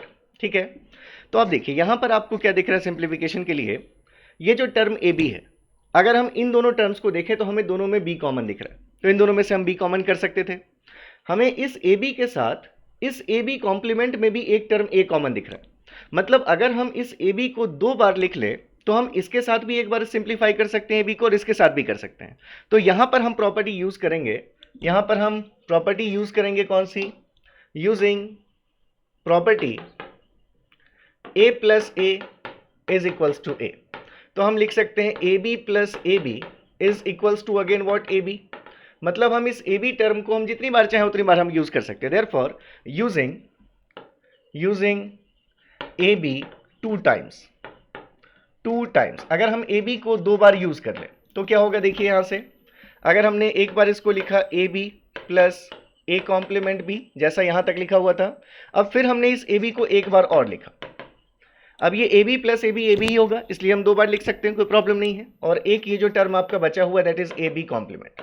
अब आप यहां से देख सकते हैं इन दोनों में से बी कॉमन कर सकते हैं आप, वैल्यू आ जाएगी ए प्लस ए कॉम्प्लीमेंट, और इन दोनों में से ए कॉमन कर सकते हैं तो वैल्यू आ जाएगी बी प्लस बी कॉम्प्लीमेंट। अब आपको पता है ए प्लस ए कॉम्प्लीमेंट भी 1 और बी प्लस बी कॉम्प्लीमेंट भी 1, तो यहां से क्या वैल्यू आ जाएगी b into 1 and plus a into 1, और b इंटू 1 से वैल्यू मिली b, a इंटू 1 से वैल्यू मिली a, तो इसका सिंप्लीफाइड फॉर्म आ गया आपके पास b प्लस a। चलिए एक दो एग्जांपल्स पे इसको और अप्लाई करने की कोशिश करते हैं। तो अगर हमारे पास होता मान लीजिए A B plus A complement B plus A complement B complement, अब क्या दिख रहा है आपको, अगर हम इन दोनों में देखें तो b कॉमन दिख रहा है हमें, साथ ही इन दोनों में देखें तो हमें ए कॉम्प्लीमेंट कॉमन दिख रहा है। इसका मतलब यहां पर हम चाहें तो क्या कर सकते हैं, using A complement B twice, अगर हम ए कॉम्प्लीमेंट बी को 2 बार यूज कर ले तो हमारे पास कैसा एक्सप्रेशन बनेगा, हमने लिखा एक बार A B plus A complement B, और इसको हमने एक बार और यूज किया A complement B plus A complement B is A complement B only, और उसके साथ फिर हमने लिखा ए कॉम्प्लीमेंट बी कॉम्प्लीमेंट। तो क्या हो जाएगा, यहां से आप अगर देखें तो इन दोनों में से आप b कॉमन कर सकते थे a प्लस ए कॉम्प्लीमेंट, और इन दोनों में से आप a कॉम्प्लीमेंट कॉमन कर सकते थे b प्लस b कॉम्प्लीमेंट। अब आपको दिख रहा है ये चीज क्या है 1, a plus A complement is 1, b plus b complement is 1, तो यहां से आपको क्या वैल्यू मिली b into 1 plus a into A complement into 1 that is equals to b plus A complement. ये आपका रिजल्ट हो गया। तो इस तरह से ये प्रॉपर्टी आप यूज कर सकते हैं। ठीक है, और देख लीजिए अगर होता आपके पास A B plus A complement B, A B complement plus A complement B plus A complement B complement, तो अब मुझे लगता है कि आपको आसानी से दिख गया होगा कि इस टर्म के साथ हम इसको भी ले सकते हैं और इस टर्म के साथ इसमें से भी कुछ कॉमन आपको दिख रहा है। तो इसको हमने अगर ऐसे लिख लिया a B complement plus A complement B complement, एक बार इसको लिख लिया, प्लस ये टर्म ए कॉम्प्लीमेंट बी के साथ भी हमने इसको एक बार और लिख लिया। अब इन दोनों में से आपको दिख रहा है बी कॉम्प्लीमेंट कॉमन आ जाएगा ए प्लस ए कॉम्प्लीमेंट, और इन दोनों में से आपको दिख रहा है ए कॉम्प्लीमेंट कॉमन आ जाएगा बी प्लस बी कॉम्प्लीमेंट, इसकी वैल्यू भी 1 और इसकी भी वैल्यू 1, तो यहाँ से आपको रिजल्ट क्या मिल गया बी कॉम्प्लीमेंट प्लस ए कॉम्प्लीमेंट। तो इस तरह से आप ये property a plus A is equals to a only, इसको यूज करके बहुत सारे लॉजिकल एक्सप्रेशंस को बहुत ईजिली आप सिंप्लीफाई कर सकते हैं। ठीक है, चलिए अब अगर हम बुलियन अलजेब्रा के एक लॉ को ही समझने के लिए, और या फिर हम कहें कि उस पर एक थ्योरम हमें देखनी है एक्चुअली, तो उसके लिए अगर हम यहाँ पर एक रिजल्ट सिंप्लीफाई करते हैं, जैसे मान लीजिए अगर आपके पास गिवन होता A plus B into A plus सी, ठीक है, तो आप डिस्ट्रीब्यूटिव लॉ अगर जानते हैं तो जैसे आपके पास अगर कोई 2 टर्म्स हैं बीच में प्रोडक्ट है, तो इसको आप जैसे नॉर्मल अरिथमेटिक ऑपरेशन के थ्रू सिंप्लीफाई करते हैं वैसे इसको आप ओपन कर सकते हैं। तो अगर आप इसको ओपन करते तो आपके पास क्या वैल्यू आती A into A plus A into C plus B into A and plus B into C. आप ये भी जानते हैं कि a इंटू ए की वैल्यू a ही होती है। It is a C plus B A plus B c. अब यहाँ से देखिए, आपको दिख रहा है कि यहाँ भी a है, यहाँ भी a है, इसमें भी a है। तो अगर आप चाहें तो इन तीनों में से अगर आपने a कॉमन कर लिया तो आपके पास यहाँ से बचेगी वैल्यू 1 प्लस यहाँ से बचेगी वैल्यू c और यहाँ से बचेगी वैल्यू b और प्लस क्या आपके पास ये बी सी है। अब यहाँ पर फिर से क्या टर्म आ गया, 1 प्लस एनीथिंग, इसकी वैल्यू कुछ भी हो, b और c कुछ भी हो, 1 प्लस एनीथिंग इज 1, तो यहाँ से आपको क्या वैल्यू मिल रही है, a into 1 and plus B c. इसलिए आपका जो रिजल्ट आया वो कितना आया, a प्लस बी सी। तो इसको आप पढ़ते हैं डिस्ट्रीब्यूटिव लॉ के भी फॉर्म में, तो a plus B into A plus C अगर है तो उसका रिजल्ट क्या आया, a प्लस बी सी। तो इसी रिजल्ट के लिए आप यहाँ पर इस टाइप के जब भी एक्सप्रेशंस आपको दिखते हैं तो आप वहाँ पर यूज़ कर सकते हैं ये बहुत ही इंपॉर्टेंट थ्योरम जिसको आप नाम देते हैं ट्रांसपोजिशन थ्योरम। ट्रांसपोजिशन थ्योरम, इसके दो फॉर्म्स हैं, तो ये हम पढ़ रहे हैं ट्रांसपोजिशन थ्योरम 1। ट्रांसपोजिशन थ्योरम 1 ये है कि अगर आपको कहीं पर ऐसा दिखता है a plus B into A plus C, हमने ये बात कर ली थी कि a या a कॉम्प्लीमेंट, इसको हम कहते हैं लिटरल्स। तो अगर आपको दिखे कि दो ग्रुप में एक जो वेरिएबल है वो सेम लिटरल के फॉर्म में, यहाँ भी a है यहाँ भी a है, या यहाँ भी a कॉम्प्लीमेंट होता और यहाँ भी अगर a कॉम्प्लीमेंट होता, तो ऐसे केसेस में आपको क्या करना है, इन दोनों को मल्टीप्लाई कीजिए और इन दोनों को मल्टीप्लाई कीजिए और बीच में प्लस का साइन देकर लिख दीजिए। तो a into a is equals to a only, ये आपको पता है, बीच में आपने प्लस का साइन दिया और ये b इंटू सी से आपके पास क्या रिजल्ट आ गया, बी सी। तो यही रिजल्ट हमें अभी मिला था, a into B plus A into c is A plus B C. तो ये ट्रांसपोजिशन थ्योरम से आपको रिजल्ट मिलेगा। तो यहाँ पर आप लिख सकते हैं कंडीशन, कि क्या कंडीशन है इस थ्योरम को अप्लाई करने की। तो कंडीशन इज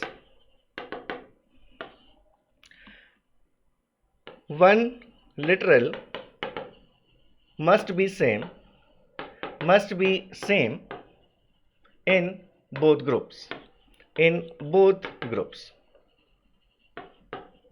दोनों ग्रुप में, मतलब ये जो दोनों आपके पास जो पॉस एक्सप्रेशन गिवन है इसमें दोनों में एक लिटरल सेम होना चाहिए। यहाँ a है तो यहाँ भी a अगर है तो फिर आप ये कर सकते हैं use a into a is a और बाकी दोनों का प्रोडक्ट से बी सी।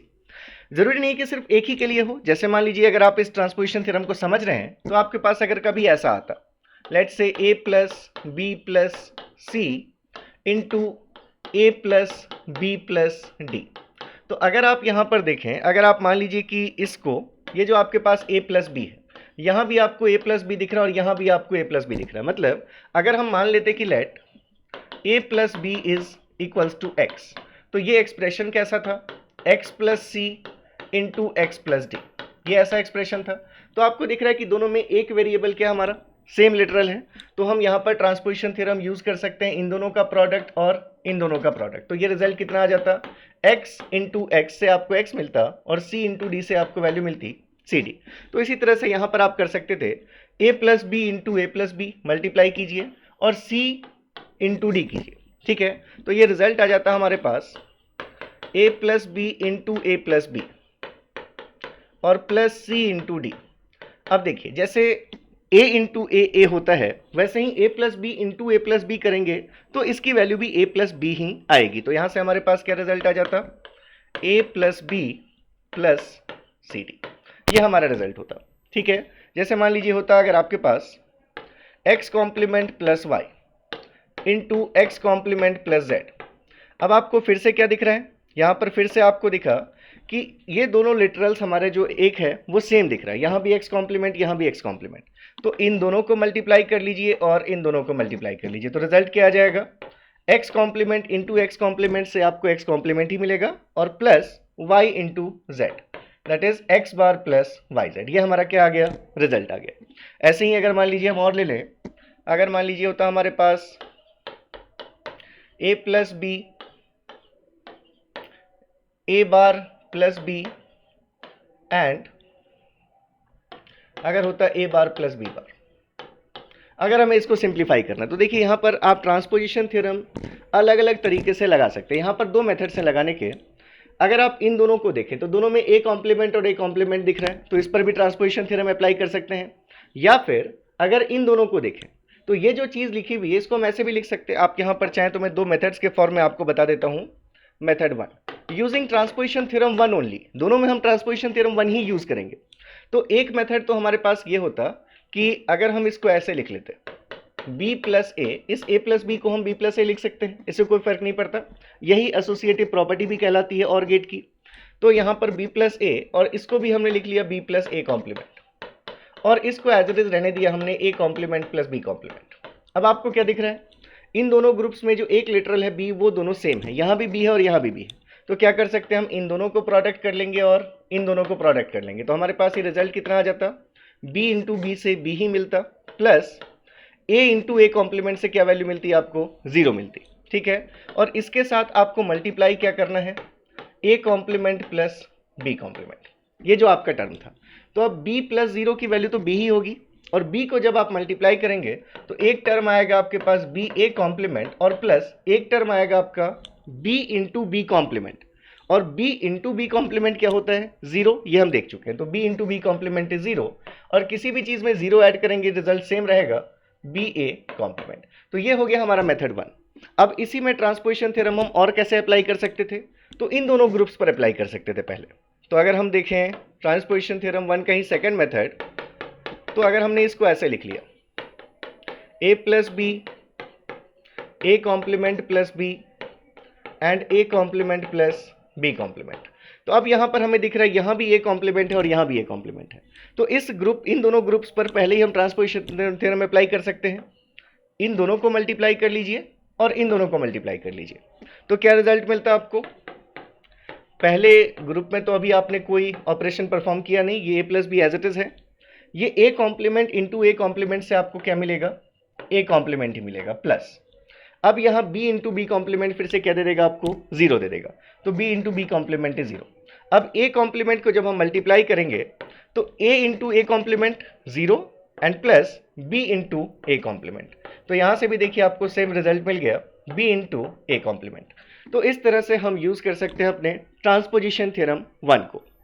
अब जैसे आप अगर देखें तो यहाँ पर और अगर हम डिस्कशन करें, जैसे अगर मान लीजिए आपके पास एक ये लॉजिकल एक्सप्रेशन गिवन है सिंप्लीफिकेशन के लिए, a B plus A C complement and plus B c. अगर हम इसको सिंप्लीफाई करना चाहें, ठीक है, तो देखिए इसको सिंप्लीफाई करने के लिए हमने इसको अगर ऐसा लिख लिया, पहले मैं आपको एक लेंथी मेथड से सिंप्लीफाई करके बताता हूँ, फिर मैं बताता हूँ कि ये क्वेश्चन हमने क्यों लिया, और ऐसे जब भी हमारे पास क्वेश्चंस आएंगे तो कैसे उसको देखते ही बिना किसी सिंप्लीफिकेशन के डायरेक्टली आप बता सकते हैं कि इसका सिंप्लीफाइड फॉर्म क्या होने वाला है। तो अगर हम इसको चाहें तो ऐसे लिख सकते थे, a B plus A C complement और प्लस बी सी इंटू 1। यहाँ पर जो बी सी था उसको हमने क्या लिख दिया, बी सी इंटू 1 लिख दिया। अब फिर से हम इसको क्या लिख सकते थे, a B plus A C complement plus B C into A plus A complement लिख सकते थे। ठीक है, ए प्लस ए कॉम्प्लीमेंट की वैल्यू 1 होती है, पता है हमें। इसको अगर हमने और सिंप्लीफाई किया तो a B plus A C complement plus इसको हम ए बी सी लिख लें और इसको हम ए कॉम्प्लीमेंट बी सी लिख लें, कोई फर्क नहीं पड़ता। ठीक है, अब यहाँ से अगर आप देखेंगे तो आपको दिख रहा है कि यहाँ भी ए बी है, इसमें भी ए बी है, तो इन दोनों में से हम ए बी कॉमन कर सकते हैं। अगर आपने इन दोनों में से ए बी कॉमन किया तो यहाँ से वैल्यू बचेगी 1, और यहाँ से ए बी आपने कॉमन कर लिया तो क्या वैल्यू बचेगी, सी प्लस। अब यहाँ दिख रहा है आपको ए, यहाँ भी है ए सी कॉम्प्लीमेंट, और यहाँ पर हमारे पास है ए कॉम्प्लीमेंट बी सी। ठीक है, तो ये हमने इन दोनों में से ए बी अगर कॉमन कर लिया है, और अगर आप इन दोनों में से देखें तो हमारे पास ये चीज़, sorry, it is A complement and it is A B. ठीक है, B C into 1 B C into A plus A complement, it is A B C and it is A complement B C. ठीक है, तो देखिए अब यहाँ से इन दोनों में हमने क्या कॉमन किया, इन दोनों में हमने ए बी कॉमन किया, इसमें और इसमें, तो हमारे पास ये रिजल्ट आया। ठीक है, नेक्स्ट अगर हम देखें तो हम और क्या लिख सकते हैं, अगर इन दोनों में आप देखेंगे तो ये चलिए, ठीक है, कोई प्रॉब्लम नहीं है, एक बार इसको ध्यान से देख लेते हैं हम, a B plus A C complement plus A B C plus A complement B C. ठीक है, तो यहाँ से हम अगर देखें तो हम इन दोनों में से ए बी कॉमन कर सकते हैं और it is A complement B C. ठीक है, देखिए ए बी प्लस, अगर हम ए सी कॉम्प्लीमेंट लिख लेते हैं, इन दोनों में अगर आप देखें तो हमें क्या दिख रहा है कि बी सी कॉमन है, यहाँ भी बी सी है और यहाँ भी बी सी है, तो बी सी आपका कॉमन है इन दोनों में से। बी सी अगर आप कॉमन लेंगे तो ए प्लस ए कॉम्प्लीमेंट से आपको 1 वैल्यू मिल रही थी, ठीक है। तो यहाँ से हम, आई एम सॉरी, इसको मैं थोड़ा सा सिंप्लीफाइड कर देता हूँ। ए बी, मैं पहले क्वेश्चन चेक कर लेता हूँ। A B B C C A, ठीक है, A C complement B C into 1, sorry I am sorry. तो देखिए यहाँ पर इसको सिंप्लीफाई करने के लिए मैंने जो 1 मल्टीप्लाई किया वो मैंने गलत ग्रुप में मल्टीप्लाई किया, तो मैं आपको यहाँ पर फिर से इसको करके बता देता हूँ। जैसे अगर मान लीजिए यहाँ पर हम लिखते a B into 1 plus A C complement and plus B C, ठीक है। तो यहाँ से देखिए इन दोनों में ये जो ए बी इंटू 1 लिखा है इसको हम क्या लिख सकते हैं, A B into C plus C complement लिख सकते हैं, plus A C complement and plus B c लिख सकते हैं। यहाँ से अगर हम देखें तो इसको हम a B C plus A B C complement plus A C complement and plus B c लिख सकते हैं, ठीक है। अब अगर आप देखें तो इसमें और इसमें, इन दोनों टर्म्स में से आपको क्या दिख रहा है, बी सी कॉमन दिख रहा है। तो अगर आप इन दोनों टर्म्स में से बी सी कॉमन कर लेते तो आपके पास क्या बचता, यहाँ से वैल्यू आती ए, और यहाँ से बी सी आपने कॉमन किया तो यहाँ से वैल्यू आती 1, प्लस इन दोनों में आपको ए सी कॉम्प्लीमेंट कॉमन दिख रहा है। तो अगर आप इन दोनों में से ए सी कॉम्प्लीमेंट कॉमन कर लेते तो यहाँ से ए सी कॉम्प्लीमेंट कॉमन किया तो यहाँ से वैल्यू बचेगी 1 बी, और यहाँ से ये पूरा कॉमन कर लिया आपने तो वैल्यू बचेगी 1। अब देखिए A plus 1 is 1 and B plus 1 is again 1, तो आपके पास क्या वैल्यू मिल रही है, B C into 1 and plus A C complement into 1। तो यहाँ से हमारे पास क्या वैल्यू आ जाएगी, बी सी कॉम्प्लीमेंट बी सी प्लस ए सी कॉम्प्लीमेंट। तो अब देखिए इतना जो मैंने किया, क्योंकि कभी इसको करने की जरूरत नहीं पड़ती, इसलिए यहाँ पर थोड़ा सा फंबल हुआ, कोई प्रॉब्लम नहीं है। वैसे भी ये जितने भी वीडियोज़ हैं, आपको आज जो वीडियोस मिल रहे हैं या आगे आने वाले टाइम में जो भी वीडियोस मिलेंगे, ये सभी 1 शॉट रिकॉर्डेड वीडियोस होते हैं। कभी किसी चीज़ के थ्रू मैं हेल्प से, या फिर ऐसा कभी नहीं होता कि बीच में से वीडियो कट करके मैं चीज़ें चेंज करूँगा, ऐसा नहीं होता। तो जो भी चीज़ें हैं आपके सामने रहेंगी। तो ये हमारे पास एक तो रिजल्ट फाइंड करने का ये लेंदी प्रोसीजर है। अब इसी रिजल्ट तक पहुँचने का हमारे पास एक बहुत एफिशिएंट टूल है जिसको कि हम थ्योरम के फॉर्म में जानते हैं, और उस थ्योरम को हम नाम देते हैं कंसेंसस थ्योरम। कंसेंसस थ्योरम बहुत ही इफेक्टिव ये थ्योरम है, और इसका स्टेटमेंट पहले मैं एक बार लिख रहा हूँ यहाँ पर, उसको आप समझने की कोशिश कीजिएगा। ये जो भी लिख रहा हूँ इसका पर्पस बस ये कि बस का आपको समझ में आ जाए, बहुत अच्छे से यहाँ लिखूँ मैं, ऐसी कोई ज़रूरी नहीं है। तो देखिए यहाँ पर आप लिख सकते हैं कि there are n variables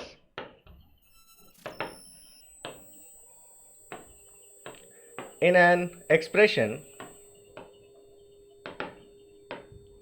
out of which only one is complemented। पहले मैं लिख लेता हूं फिर आपको समझाता हूं, या यहां पर ब्रैकेट में लिखा हो और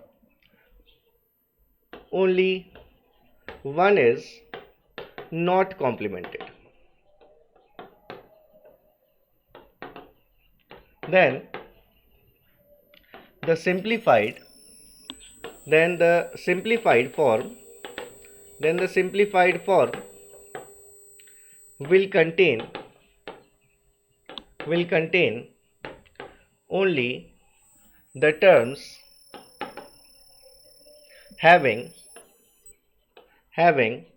that variable। देखिए हमने क्या लिखा है, इस एग्जाम्पल के थ्रू समझिए कि अगर आपके पास किसी लॉजिकल एक्सप्रेशन में n वेरिएबल्स हैं, जैसे आपको दिख रहा है इस लॉजिकल एक्सप्रेशन में a b और c 3 वेरिएबल्स हैं। अब इसमें से अगर कोई एक ही वेरिएबल पर आपको एक बार कॉम्प्लीमेंट दिख रहा है, ठीक है, तो अगर आप इस लॉजिकल एक्सप्रेशन को सिंप्लीफाई करेंगे तो इसमें सिर्फ वही टर्म्स आएंगे जिन टर्म्स में ये वेरिएबल c प्रेजेंट है जिस पर कॉम्प्लीमेंट लिया गया था।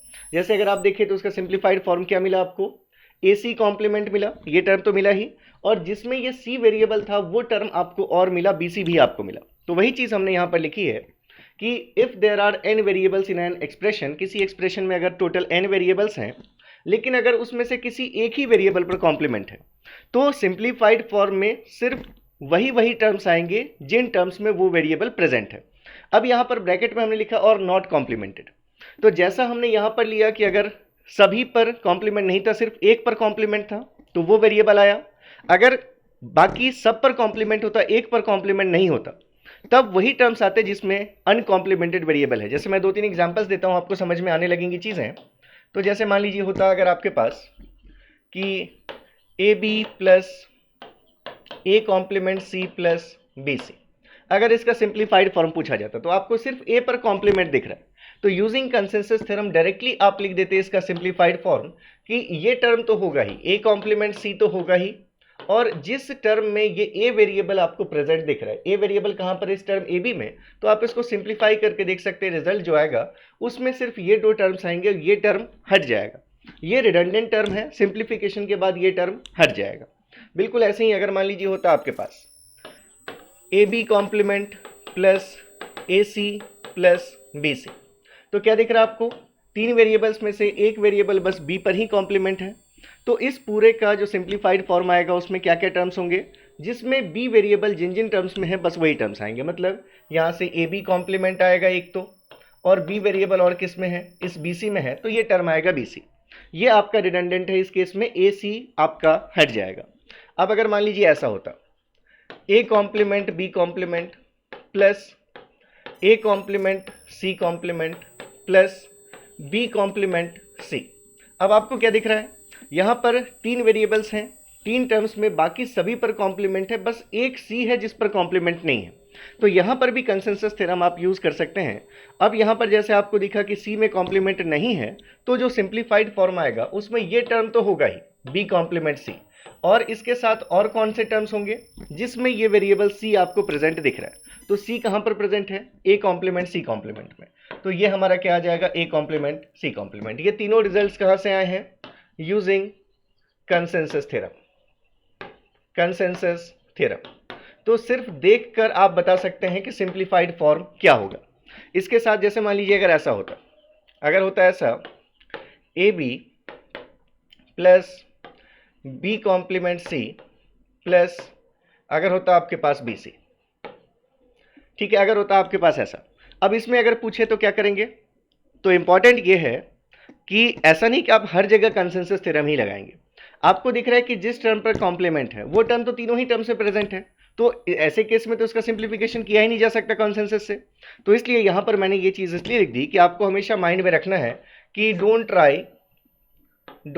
Try to use the theorem always, use the theorem always, हमेशा यूज नहीं करना है।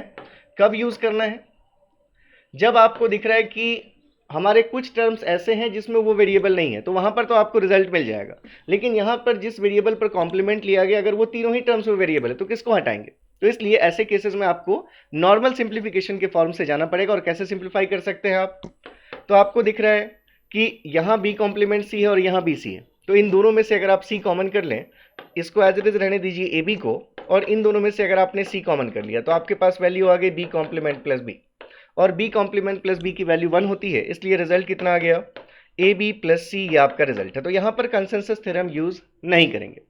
एक चीज़ और है, जैसे हम ये जो एक्सप्रेशंस लिख रहे हैं, ये दो टाइप के एक्सप्रेशंस होते हैं, जैसे मैंने आपको बताया कि नेक्स्ट वीडियो में बहुत डिटेल डिस्कशन आपको दिखेगा। जैसे एक टर्म ऐसा है, अगर हमारे पास लिखा हुआ A B plus B C plus C है, और एक टर्म है आपके पास लिखा हुआ A plus B plus C and C plus A, तो ये जो टर्म्स है अपने आप में देखिए ये एक प्रोडक्ट है, ए इंटू बी एक प्रोडक्ट है, ये बी और सी का प्रोडक्ट है, ये सी और ए का प्रोडक्ट है, तो ये तीनों प्रोडक्ट्स हैं और आपस में एडेड है, इसलिए इस एक्सप्रेशन को, ये जो फॉर्म है इसको हम कहते हैं sum of products.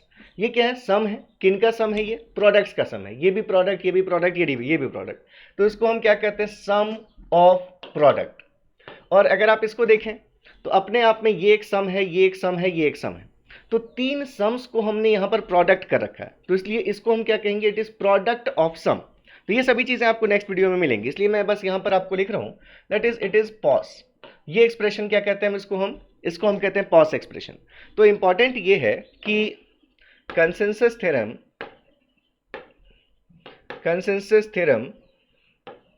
Can be used to simplify pause expressions as well. Pause expressions को भी सॉल्व करने के लिए आप कंसेंसस थ्योरम को यूज कर सकते हैं। जैसे मान लीजिए आपके पास अगर होता ए complement plus B, A plus C and B plus C. तो क्या दिख रहा है आपको? तीन वेरिएबल्स हैं, एक ही वेरिएबल पर कॉम्प्लीमेंट लिया गया। तो जहां कॉम्प्लीमेंट लिया गया ये टर्म तो होगा ही, और कौन सा टर्म होगा? जिसमें ये वेरिएबल ए प्रेजेंट है। मतलब इसका सिंप्लीफाइड फॉर्म क्या आ जाता? A complement plus B into A plus C. अब इसको फर्दर सिंप्लीफाई किया जा सकता है, A complement into A complement into C, B into A and B into C से। उसको मैं फर्दर नहीं कर रहा, मैं बस आपको कंसेंसस थ्योरम यूज करना समझा रहा हूं। ऐसे ही अगर मान लीजिए होता A plus B, A plus C complement and B plus C, तो इसका रिजल्ट क्या हो जाता? यहां पर आपको सिर्फ सी पर कॉम्प्लीमेंट दिख रहा है तो ये टर्म तो होगा ही, और जहां पर सी वेरिएबल और है वो वाला भी टर्म होगा। मतलब इसका रिजल्ट आ जाएगा A plus C complement into B plus C. अगर होता हमारे पास A complement plus B, A complement plus C complement and B complement plus C complement, तो क्या दिख रहा है आपको? सभी पर कॉम्प्लीमेंट है, एक इस बी पर कॉम्प्लीमेंट नहीं है। तो क्या होगा यहाँ पर? ये टर्म तो होगा ही, और जिस टर्म में ये बी वेरिएबल प्रेजेंट है वो भी होगा। इसका मतलब इसका सिंप्लीफाइड फॉर्म आ जाएगा a complement plus B into b complement plus C complement. तो होप कि आप ये कंसेंसस थ्योरम को यूज करना समझ रहे होंगे। ठीक है, तो इस वीडियो में और थोड़ी सी चीजें हम डिस्कस करेंगे। जैसे अभी हमने ट्रांसपोजिशन थ्योरम 1 पढ़ा, जिसमें क्या था कि अगर दो ग्रुप्स में एक लिटरल सेम है, जैसे हमने क्या देखा कि अगर हमारे पास लिखा हो ए प्लस बी और यहाँ लिखा है ए प्लस सी, तो अगर ये दोनों सेम है तो हमने पढ़ा कंसेंसस थ्योरम 1। अगर ये दोनों सेम वेरिएबल्स हों लेकिन कॉम्प्लीमेंटेड लिटरल्स हो, मतलब अगर एक में ए हो और दूसरे में ए कॉम्प्लीमेंट हो, तब क्या करेंगे? तो उसके लिए हम पढ़ते हैं ट्रांसपोजिशन थ्योरम 2। Transposition theorem 2। तो ट्रांसपोजिशन थ्योरम 2 क्या कहती है? अगर इस टाइप का हमारे पास केस है, दैट इज अगर हमारे पास है ए प्लस बी इंटू ए कॉम्प्लीमेंट प्लस सी, तो इसमें क्या करेंगे हम? तो ऐसे केसेस में जब आपका ये दोनों सेम होता था तो इन दोनों को मल्टीप्लाई करते थे और रिमेनिंग दोनों को मल्टीप्लाई करते थे। अब ऐसे केसेस में आप इसको इस ग्रुप के दूसरे एलिमेंट के साथ और इसको इस ग्रुप के दूसरे एलिमेंट के साथ मल्टीप्लाई करके बीच में प्लस का साइन देकर आप लिखेंगे। मतलब यहां से वैल्यू आ जाएगी आपके पास A C plus A complement B लिखें या बी ए कॉम्प्लीमेंट लिखें। तो ये हमारा कंसेंसस थ्योरम 2। तो यहां पर कंडीशन क्या है? condition to apply this theorem is one variable must be same in both groups but complemented literals कि वेरिएबल्स तो सेम होना चाहिए, वेरिएबल तो सेम होना चाहिए, दोनों में ए होना चाहिए, लेकिन अगर एक में ए है तो दूसरे में उसका कॉम्प्लीमेंटेड लिटरल होना चाहिए। मतलब अगर यहाँ ए है तो दूसरे में क्या होना चाहिए? ए कॉम्प्लीमेंट होना चाहिए। तो इसको यूज करके भी आप बहुत सारी चीजें सॉल्व कर सकते हैं। जैसे एक एग्जांपल जो हमने लिया था, जो हमने कंसेंसस थ्योरम 1 से सॉल्व किया, अगर उसी को हम कंसेंसस थ्योरम 2 से ट्रांसपोजिशन थ्योरम 2 से सॉल्व करें, जैसे ये जो एग्जाम्पल आपने लिया ए plus B, A bar plus B, A bar plus B बार। चलिए इसको हम सॉल्व करते हैं। यहां से रिजल्ट देख लीजिए, बी ए कॉम्प्लीमेंट इसका रिजल्ट था। तो अगर हम ले लें, अगर हमारे पास है ए plus B, A bar plus B and A bar plus B bar, तो देखिए इस केस में हम अगर यूजिंग ट्रांसपोजिशन थ्योरम 2, अब अगर थ्योरम 2 को यूज करते तो क्या हमें सिंपली यहां से दिख रहा है? हमें दिख रहा है कि यहाँ ए है और यहाँ ए कॉम्प्लीमेंट है। इसका मतलब ट्रांसपोजिशन थ्योरम हम अप्लाई कर सकते हैं। ठीक है, तो हम क्या करेंगे? इस ए को इस बी के साथ मल्टीप्लाई करेंगे, इस बी को इस ए कॉम्प्लीमेंट के साथ मल्टीप्लाई करेंगे। तो रिजल्ट क्या आ जाएगा हमारे पास? A into B plus A complement into B, और इसके साथ ये हमें प्रोडक्ट किसका करना है? इस a complement plus B complement का। ठीक है, अब आपको ये पता है कि a इंटू ए कॉम्प्लीमेंट जहां भी आएगा वो रिजल्ट 0 होगा, ऐसे ही b इंटू बी कॉम्प्लीमेंट जहां भी आएगा वो रिजल्ट भी 0 होगा। तो यहां देखिए, जब ए बी को ए कॉम्प्लीमेंट के साथ मल्टीप्लाई करेंगे तो a इंटू ए कॉम्प्लीमेंट से वैल्यू क्या हो जाएगी? 0 प्लस ये A B into b complement, फिर से जब बी को बी कॉम्प्लीमेंट से मल्टीप्लाई करेंगे तो रिजल्ट क्या हो जाएगा, 0। अब यहाँ a complement into A complement, तो आप जैसे जानते हैं कि ए इंटू ए ही होता है, वैसे ही A complement into A complement ही होगा। तो A complement B into A complement is equals to A complement B only. और यहाँ पर फिर से आपको दिख रहा है कि जब b इंटू बी कॉम्प्लीमेंट करेंगे तो वैल्यू क्या हो जाएगी, 0 हो जाएगी। तो यहाँ से आपको फिर से क्या रिजल्ट मिल गया, simplified form a complement b मिल गया, जैसा कि आपको ट्रांसपोजिशन थ्योरम 1 से मिला था। तो इतनी चीज़ें आपको समझ में आनी चाहिए, मुझे लगता है सारी चीज़ आपको समझ में आ गई होगी। अब एक और इंपॉर्टेंट पॉइंट यहाँ पर डिस्कस कर रहा हूँ मैं, और बस इसके बाद ये लेक्चर मैं एंड करूँगा। तो some very important results, very very important results.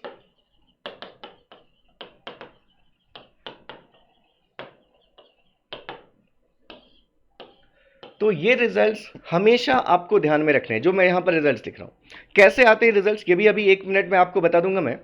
ये इंपॉर्टेंट इसलिए है कि जब आप आगे जाकर पढ़ेंगे मल्टीप्लेक्सर के थ्रू कोई सर्किट डिज़ाइन करना, कोई गेट्स डिज़ाइन करना, या फिर जब आप नैंड नॉर गेट्स की यूनिवर्सल प्रॉपर्टीज़ पढ़ेंगे, तो भी हम इन रिजल्ट्स को यूज़ करेंगे। ठीक है, तो क्या है ये रिजल्ट्स, तो ये रिजल्ट्स हैं आपके, that is a plus A complement B is equals to क्या होता है, A complement plus A B equals to क्या होता है, ए plus A complement B complement equals to क्या होता है, और A complement plus A B complement equals to क्या होता है। ठीक है, ये 4 रिजल्ट्स आपको ध्यान में रखने हैं। तो देखिए, जैसे अगर मान लीजिए हम कहते हैं कि ए प्लस बी इंटू ए प्लस सी, ये वैल्यू किसकी होती है, इसकी वैल्यू क्या होती है, ए प्लस बी सी। ठीक है, तो कहीं भी अगर ए प्लस बी सी लिखा हुआ है तो हम ऐसा लिख सकते हैं, अगर कहीं भी आपके पास ए प्लस बी सी लिखा हुआ है तो उस चीज़ को हम क्या लिख सकते हैं, ए प्लस बी सी को एक बार इसके साथ ये टर्म, फिर एक बार इसके साथ ये टर्म, ऐसा लिख सकते हैं हम। तो ऐसे ही यहाँ पर अगर आप देखें तो ये ए प्लस बी सी के फॉर्म की चीज़ है। ये किस फॉर्म की चीज़ है, ए प्लस बी सी के फॉर्म की। ये है बी और ये है सी। तो ए प्लस बी सी को हम क्या लिख सकते थे, A plus B, that is A plus A complement, and फिर क्या लिख सकते थे हम, प्लस ए, ये प्लस क्या लिख सकते हैं हम, ये हमने ए प्लस बी लिखा, और क्या लिख सकते हैं, ए प्लस सी। तो ए प्लस सी की जगह पर क्या आ जाएगा, ए प्लस बी। देखिए, ये हमारा ए प्लस बी सी है, ये बी है और ये सी है। तो हमने ए प्लस बी सी को एक बार लिखा ए प्लस बी ये, और एक बार हमने लिखा A plus C, that is A plus B आ गया। अब यहाँ से ए प्लस ए कॉम्प्लीमेंट की वैल्यू होती है 1, और 1 इंटू एनीथिंग करेंगे तो यही चीज़ मिलेगी। तो 1 इंटू ए प्लस बी से आपको वैल्यू भी क्या मिलती है, ए प्लस बी मिलती है। इसलिए ये जो रिजल्ट है मैं डायरेक्टली लिख देता हूँ, ये रिजल्ट आएगा आपके पास ए प्लस बी। ऐसे ही यहाँ पर करते ए प्लस बी सी से, तो A plus B A complement plus A, वो तो 1 हो जाता, इंटू ए प्लस सी, तो यहाँ से क्या आता, ए कॉम्प्लीमेंट प्लस बी आता, यहाँ से क्या आता, ए कॉम्प्लीमेंट प्लस बी आता। ऐसे ही इसमें ए प्लस बी सी से A plus B 1 into A plus C, तो यहाँ से ए प्लस बी कॉम्प्लीमेंट आता, ये क्या आता, ए प्लस बी कॉम्प्लीमेंट। और यहाँ से देखेंगे तो क्या आएगा, a complement plus B complement. तो ये जो 4 रिजल्ट्स हैं ये आपके बहुत ज़्यादा इंपॉर्टेंट रिजल्ट्स हैं, और इनको हमेशा आपको ध्यान में रखना है। इसको सिंप्लीफाई करने का और भी मेथड हम यहाँ पर देख सकते हैं। जैसे मान लीजिए अगर आपको देखना है तो और कैसे देख सकते थे, अगर किसी को समझ में नहीं आया तो A plus A bar B है, इसको हम ऐसे भी लिख सकते हैं A into 1 plus A bar B. इसको हम ऐसे भी लिख सकते हैं A into B plus B complement plus A complement B. इसको हम ऐसे भी लिख सकते हैं A B plus A B complement plus A complement B. अब अगर आप इस टर्म को 2 बार यूज़ करें, एक बार आप यूज़ करें ए बी को ए बी कॉम्प्लीमेंट के साथ, और फिर से एक बार इस ए बी टर्म को यूज़ कर लें किसके साथ, ए कॉम्प्लीमेंट बी के साथ, तो आपको इन दोनों में से दिख रहा है ए कॉमन आ जाएगा, बी प्लस बी कॉम्प्लीमेंट, और इन दोनों में से आपको दिख रहा है कि बी कॉमन आ जाएगा, ए प्लस ए कॉम्प्लीमेंट। तो यहाँ से क्या चीज़ मिल गई, बी प्लस बी कॉम्प्लीमेंट 1 है तो ए इंटू 1, और यहाँ से क्या चीज़ मिल गई, बी इंटू 1। तो इसलिए रिजल्ट कितना हो गया आपका, ए प्लस बी हो गया। तो ये थोड़ा लेंदी है, लेकिन इसे भी आप समझ सकते हैं, या फिर आप डायरेक्टली डिस्ट्रीब्यूटिव प्रॉपर्टी को भी यूज़ करके समझ सकते हैं, चाहे जैसे भी समझें। पर मैं यहाँ पर लगा रहा हूँ 5 स्टार्स, तो इस चीज़ को हमेशा आपको ध्यान में रखना है। और अब एक बस लास्ट चीज़, बुलियन अलजेब्रा में ही जो आप पढ़ते हैं, एक बहुत फेमस थ्योरम जिसका नाम है डी मॉर्गन्स थ्योरम। सिर्फ स्टेटमेंट आपको पता होने चाहिए, सिंप्लीफिकेशन नेक्स्ट जो वीडियो है इन्हीं पर बेस्ड क्वेश्चन से मैं स्टार्ट करूंगा और ये बुलियन अलजेब्रा के थ्रू लॉजिकल एक्सप्रेशन सिंप्लीफिकेशन आपका कंप्लीट हो जाएगा। तो देखिए जो नेक्स्ट हमारा है that is D Morgan's theorem. The theorem states that अगर हमारे पास कहीं पर कुछ प्रोडक्ट के फॉर्म में वेरिएबल्स लिखे हैं और अगर इन पूरे के ऊपर आपको कॉम्प्लीमेंट दिख रहा है, तो ये मैंने 3 इसलिए लिख दिया कि 3, 4, 5, 6 जितने भी हों सभी पर आप ये अप्लाई कर सकते हैं। नॉर्मली बुक्स में सिर्फ 2 लिखा हुआ दिखता है, तो आप कहीं कंफ्यूज ना हो इसलिए मैंने 3 लिख दिया यहाँ पर। तो अगर कुछ वेरिएबल्स के प्रोडक्ट का कॉम्प्लीमेंट है तो इसको हम रिप्लेस कर सकते हैं sum of complement of individual variable से। मतलब आप सभी इंडिविजुअल वेरिएबल पर कॉम्प्लीमेंट ले लीजिए और जो बीच में एंड ऑपरेशन है उस ऑपरेशन को और ऑपरेशन से चेंज कर दीजिए। मतलब ये वैल्यू किसके बराबर होगी, a complement plus B complement and plus C complement के। ऐसे ही अगर हमारे पास कभी प्रोडक्ट्स के ऊपर होल कॉम्प्लीमेंट दिखेगा तो इस टर्म को हम क्या लिख सकते हैं, प्रोडक्ट ऑफ इंडिविजुअल कॉम्प्लीमेंट्स। इन तीनों के ऊपर इंडिविजुअली कॉम्प्लीमेंट्स लीजिए और जो ये बीच में और ऑपरेशन अभी है उसको चेंज करके एंड से रिप्लेस कर दीजिए। मतलब ये वैल्यू किसके बराबर होगी, a complement into b complement into c complement के। तो बस इतनी चीज़ आपको ध्यान में रखनी है और अगर आपने ये लेक्चर पूरा देखा है तो मुझे लगता है कि काफ़ी सारी चीज़ें आपको क्लियर हुई होंगी। अगर आप पहली बार डिजिटल पढ़ रहे हैं, पहले भी आपने डिजिटल पढ़ रखा है, तो आप मेरे साथ बने रहिए, आगे और अच्छी चीज़ें हम देखेंगे। तो इसके साथ ये लेक्चर मैं एंड करूंगा और इन्फॉर्मेशन मैंने आपको बता दी है कि आज से पैडवॉक का पहला पेड कोर्स का पहला बैच स्टार्ट हो रहा है सब्जेक्ट सिग्नल्स एंड सिस्टम्स के साथ। तो जुड़ जाइए मेरे साथ आज से और पैडवॉक ऐप आप डाउनलोड कर सकते हैं गूगल प्ले स्टोर से। उसके स्टोर सेक्शन में आपको बैच दिख जाएगा गेट एनडीएससी क्रैकर कॉम्बो के नाम से। सिर्फ 2000 फीस है जिसमें आप 9 सब्जेक्ट आपको यहाँ पर मैं प्रोवाइड करूँगा। सभी लाइव लेक्चर्स होंगे और सारे रिकॉर्डेड लेक्चर्स आपके अवेलेबल रहेंगे। इसके साथ मोर देन 7000 क्वेश्चंस मैं आपको प्रैक्टिस करवाऊंगा। इसमें पूरे सभी सब्जेक्ट्स की आपको वर्कबुक प्रोवाइड की जाएगी, तो बिल्कुल आप मेरे साथ ज्वाइन कर सकते हैं। तो सेकंड वीडियो मैंने आपको ऑलरेडी बताया रिकॉर्डेड है, तो जल्द ही आपको ये दोनों वीडियोस अपलोडेड फॉर्म में मिल जाएंगे। थैंक यू सो मच, मिलते हैं नेक्स्ट वीडियो में। तब तक के लिए all the best, take care, bye bye, जय हिंद।